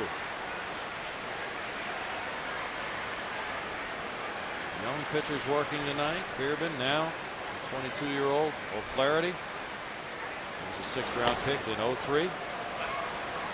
1-2. O'Flaherty last year made the big jump from Class A all the way up to the major leagues. He went from Class A Inland Empire to Double-A San Antonio to Triple-A Tacoma. 15 games with Seattle. 2 balls and 2 strikes.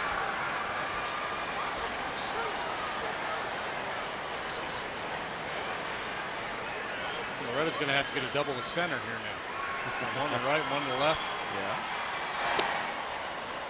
3-2. Be able to sneak one by Ichiro out there towards left center a little bit. Suzuki a step or 2 towards right field for him, and shallow. And very shallow. He's got almost as much turf behind him as he has in front of him. Loretta fouls it.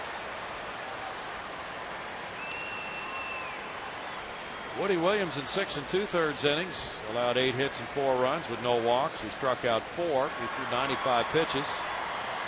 Trevor Miller gave up a hit to the only man he faced, Ichiro.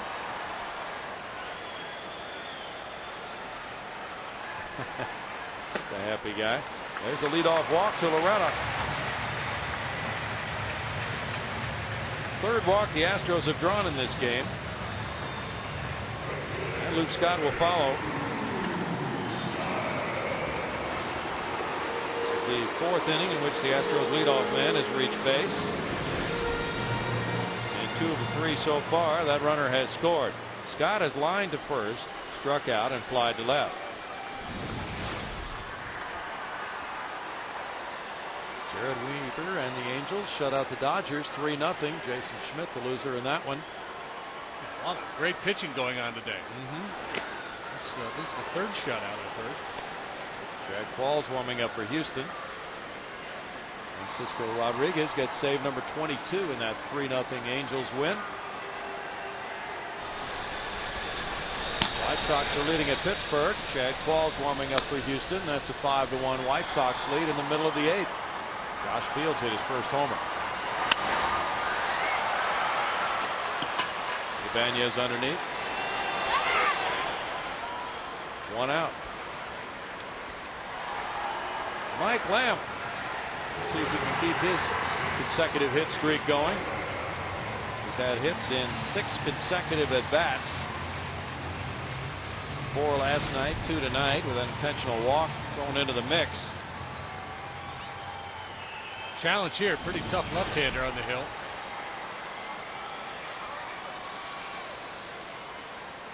Rafael Chavez comes out. He's been inducing a lot of meetings lately. That's good hitting. Let's go over again. What are we going to try to do to this guy? We haven't figured him out yet. When he goes up there, he hits it hard.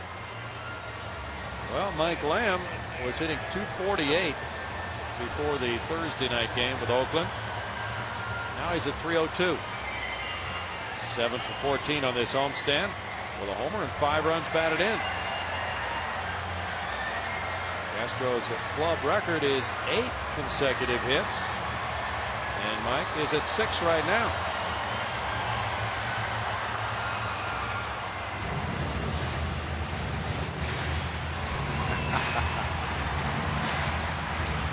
Phillies lead Detroit 4-2. They're in the bottom of the 7th at Philadelphia. Shane Victorino at his 7th home run, and Aaron Rowan, number 10 for the Phillies. Carlos Guillen and Curtis Granderson have gone deep for the Tigers. Near the left field corner, Ibanez tracks it down, and Lamb's streak comes to an end without number 2 in the inning. Put a pretty good swing on it, though. He did. Ibanez had a pretty good jump to track that one down. We'll leave it up to Swiffer boy. Well, Brad Ausmus has already come through tonight with 2 hits and 3 at-bats. A run scored, another run driven in. Has a chance to once again add to the Astros offense here in the 7th inning with Dave Borkowski on deck. Falls in the bullpen. Runner takes off. There's a snap throw to Sexton. And Vidro runs down Loretta for the final out to end the 7th inning with no runs, no hits, nobody left. Moving to the 8th, it's 7-4 Astros.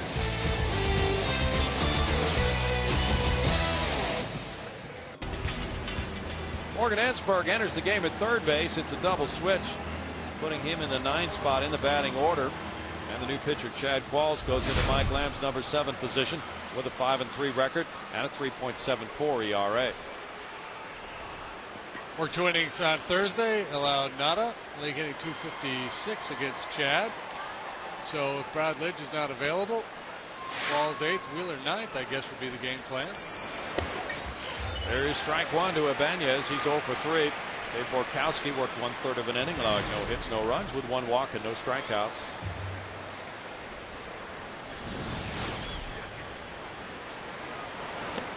Walls throws the slider. It's a 1-1 count.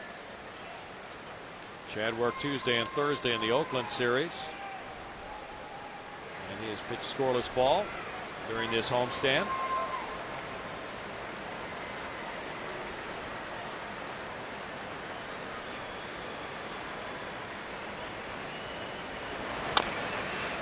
It seems so easy. You say, well, you got to get 6 outs before the Mariners score 3 runs. This shouldn't be hard. Sounds easy, you're right. But it's not.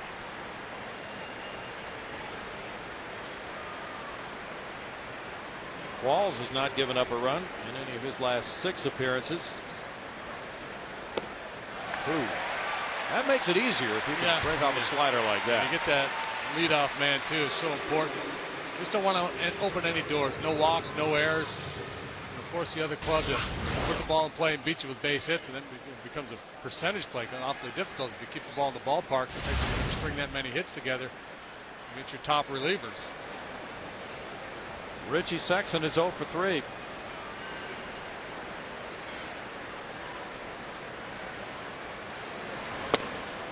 Inside for ball 1. Jason Davis in the bullpen for Seattle.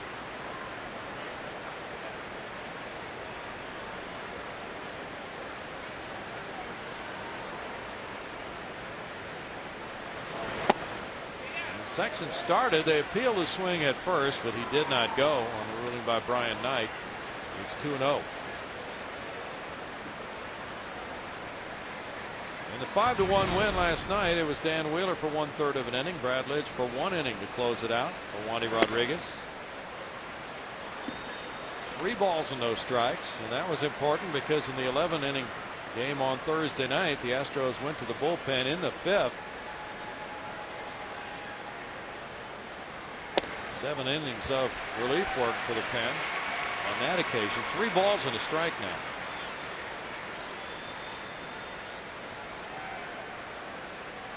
deep for the hard-hitting Richie Sexson. He taps one to third. Ensberg gets 2 easy hops. 2 outs. Now Jojima. Jamie Burke, the backup catcher, is already pinch hit.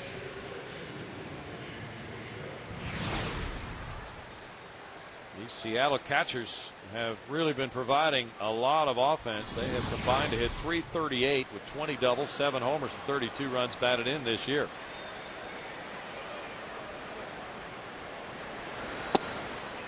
Strike to Jojima. When he came from Japan, he really went on a crash course of learning the English language so he could communicate with his pitching staff.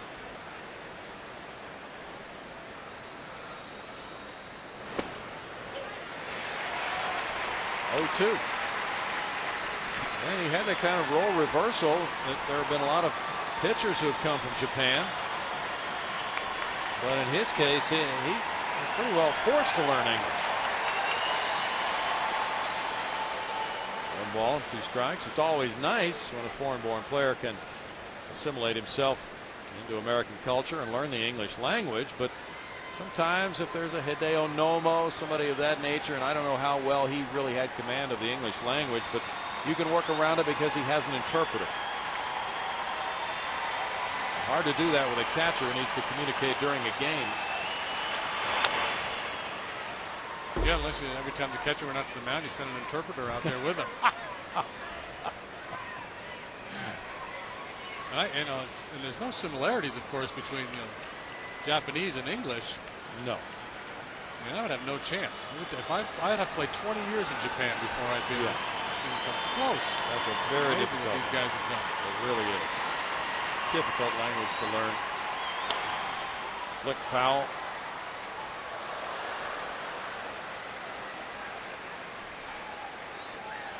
Such a different approach to baseball in Japan, where Bobby Valentine has become a successful manager, but things are just not done in the same way there. They are very rigid and disciplined. Hours and hours and hours of practice and muscle memory and drills, running. He struck him out. Good slider for Chad Qualls in a 1-2-3 8th inning, 7-4 Astros.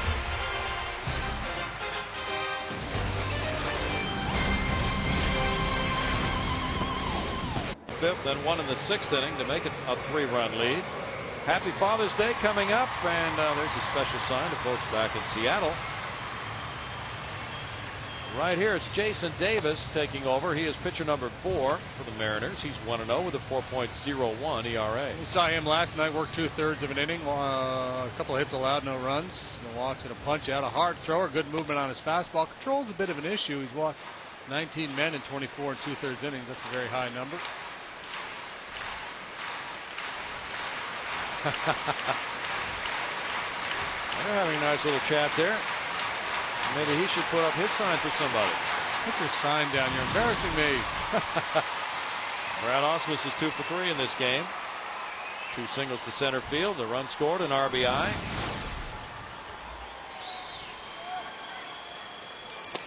Davis delivers, strike 1.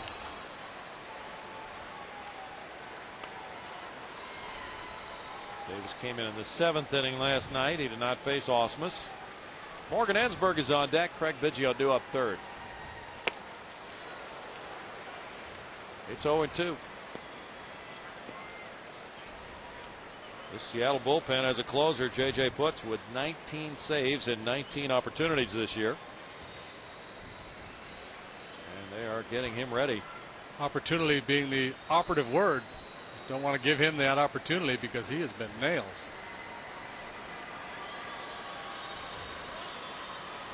Ausmus calls time, backs away. They've lost 3 in a row. He's now getting the, hey, we saw you on television with the catch a wave sign phone call. It worked. And they're talking about me now. Hold it up. Turn it around. You've got it upside. There you go. Okay, now turn it sideways. Turn it sideways. I thought maybe we could communicate here. Not that easy. 2 balls and 2 strikes.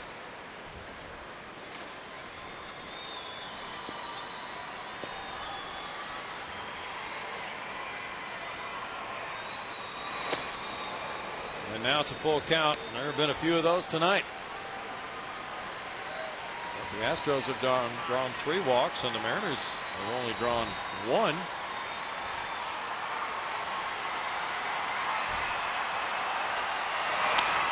Little chop. Davis goes up for it, juggles the ball, and throws low, and it gets away. And goes out of play, so Osmus will be moved over to second base on the misplay by Davis. Well, if he gets a knockout of that, he'll have 3 of the softest hits.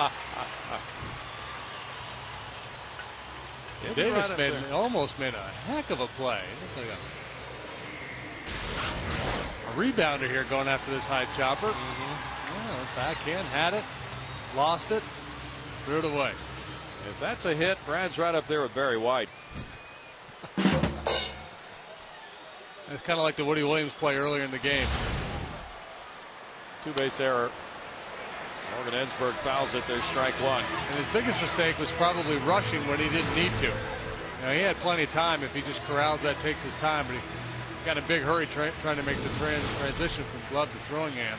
We have a change. Brad has joined Barry White with his 3rd hit of the game. It's a hit and an error. A 3-hit game on his bobblehead night. Why not? 1 ball and 1 strike. When you're hot, you're hot.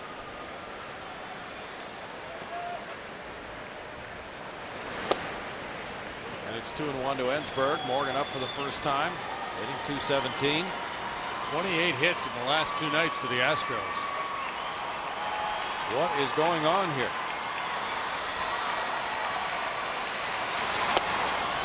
And a strike makes it 2-2. When the Astros score 4 runs in a game or more, their record is 24-12. And Wheeler warming up in the bullpen.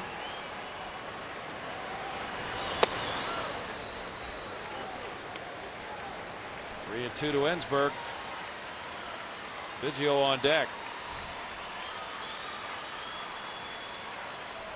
That error was the second by the Mariners tonight.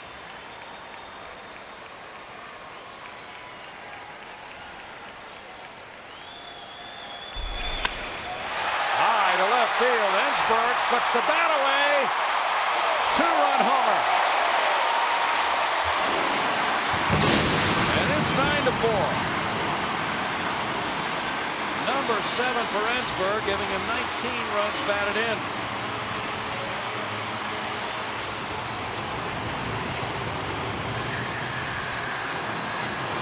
Astros hadn't scored since the 4th. The Mariners chipped away. Probably felt like they had a fighting chance going into the 9th, but not so much anymore.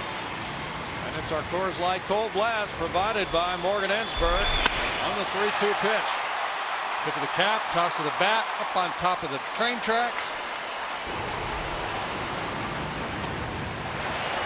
Point where Vandy Don Meredith would break in to turn out the lights. The party's over. Ensberg makes it a 5-run lead. Biggio smacks a line drive. Ichiro in. And grabs that sinking liner. 1 out. Off the bat, it looked like 29-90. Suzuki playing a very shallow center field. Got a nice jump.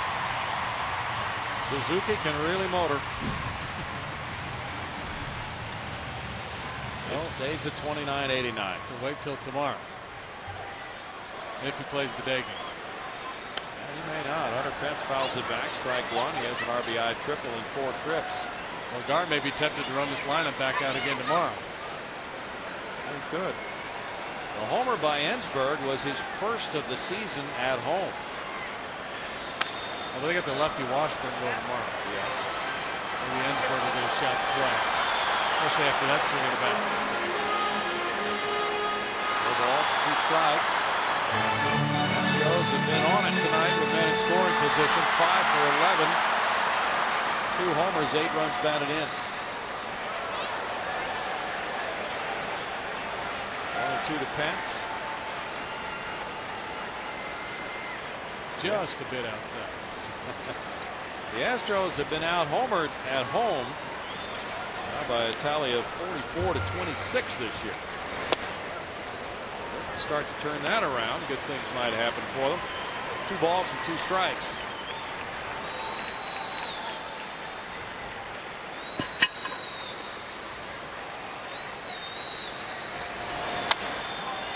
Bounces one, Vidro there. 2 outs. And Lance Berkman bats. He's 1 for 3 after being hit by a pitch in the first inning.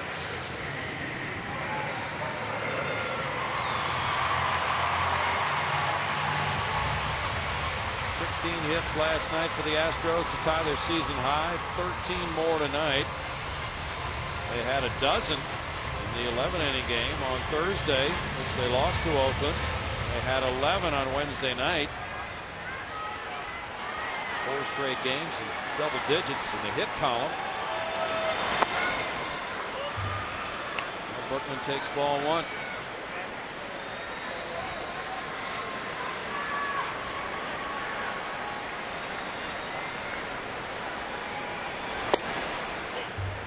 One and 1 to Lance. He's got good stuff. He does.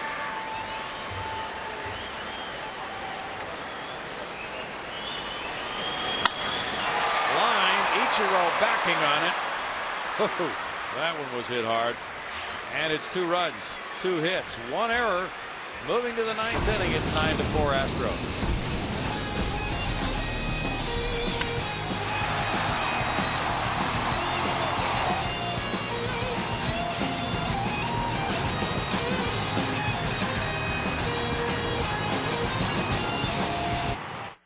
By Southwest Airlines, by the Progressive Insurance Group, by Bacardi Rum, and by your Texas Ford dealers. Phil Garner has made a change on the infield. Now he will make another one on the mound. Chad Qualls came out to warm up for the 9th inning. The Astros lead at 9-4. Eric Bruntlett is in the game at shortstop. Mark Loretta has moved to second base. And it's going to be Brian Moeller coming in for the final 3 outs with a 9-4 lead. Back in a moment. To warm up a little bit before the inning started. Mark Loretta has moved. He's moved from shortstop to second base. Eric Bruntlett has entered the game at shortstop. And he's batting in the 7th spot. Brian Moeller is in the game to pitch. He is pitcher number 5 for the Astros with an 0-2 record. Yeah, once the score went from 7-4 to 9-4, Phil Garner decided to save a few pitches for Chad Qualls. Don't risk his availability for tomorrow. Turn it over to Brian Moeller on for the 14th time. He's had a lot of long periods of inactivity this year, but getting more frequent work lately. He worked twice in the Oakland series. 1 scoreless inning in the middle game of that series, and then was the losing pitcher in the extra inning game. That's Jose Lopez leading it off in the 9th inning. And there's strike 1 for Moeller to Lopez, who's 2 for 3. Chad Qualls had a 1-2-3 8th with 2 strikeouts. Dave Borkowski got probably the biggest out of the game with the bases loaded on Guillen in the 7th. Line shot left field. The 1 hops on its way out to Carlos Lee. And that's the way the Mariners start the 9th inning with Lopez's 3rd hit of the game. Last 3 trips to the plate, double 5th, single 7th, line drive single here in the 9th. Good looking player. Yes, he is. So is this player, shortstop Unieski Betancourt. He's 2 for 3 with an RBI. Just call him Ricky. Let's do that. Yeah, they call him Ricky. Is that what they call him? Yeah. That's a good nickname. There's ball 1. Ben Broussard is on deck. Broussard, a left-handed batter. And he's been their best pinch hitter so far this year, going 4 for 11. Strike for Brian Moeller. That evens the count at 1-1. There's Broussard getting loose with a pitcher spot. Davis due up next.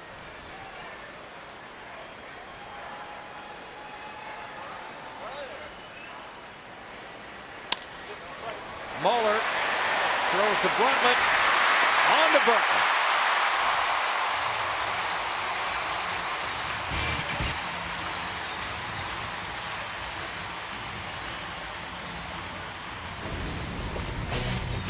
Our player of the game, brought to you by Gatorade, Craig Biggio.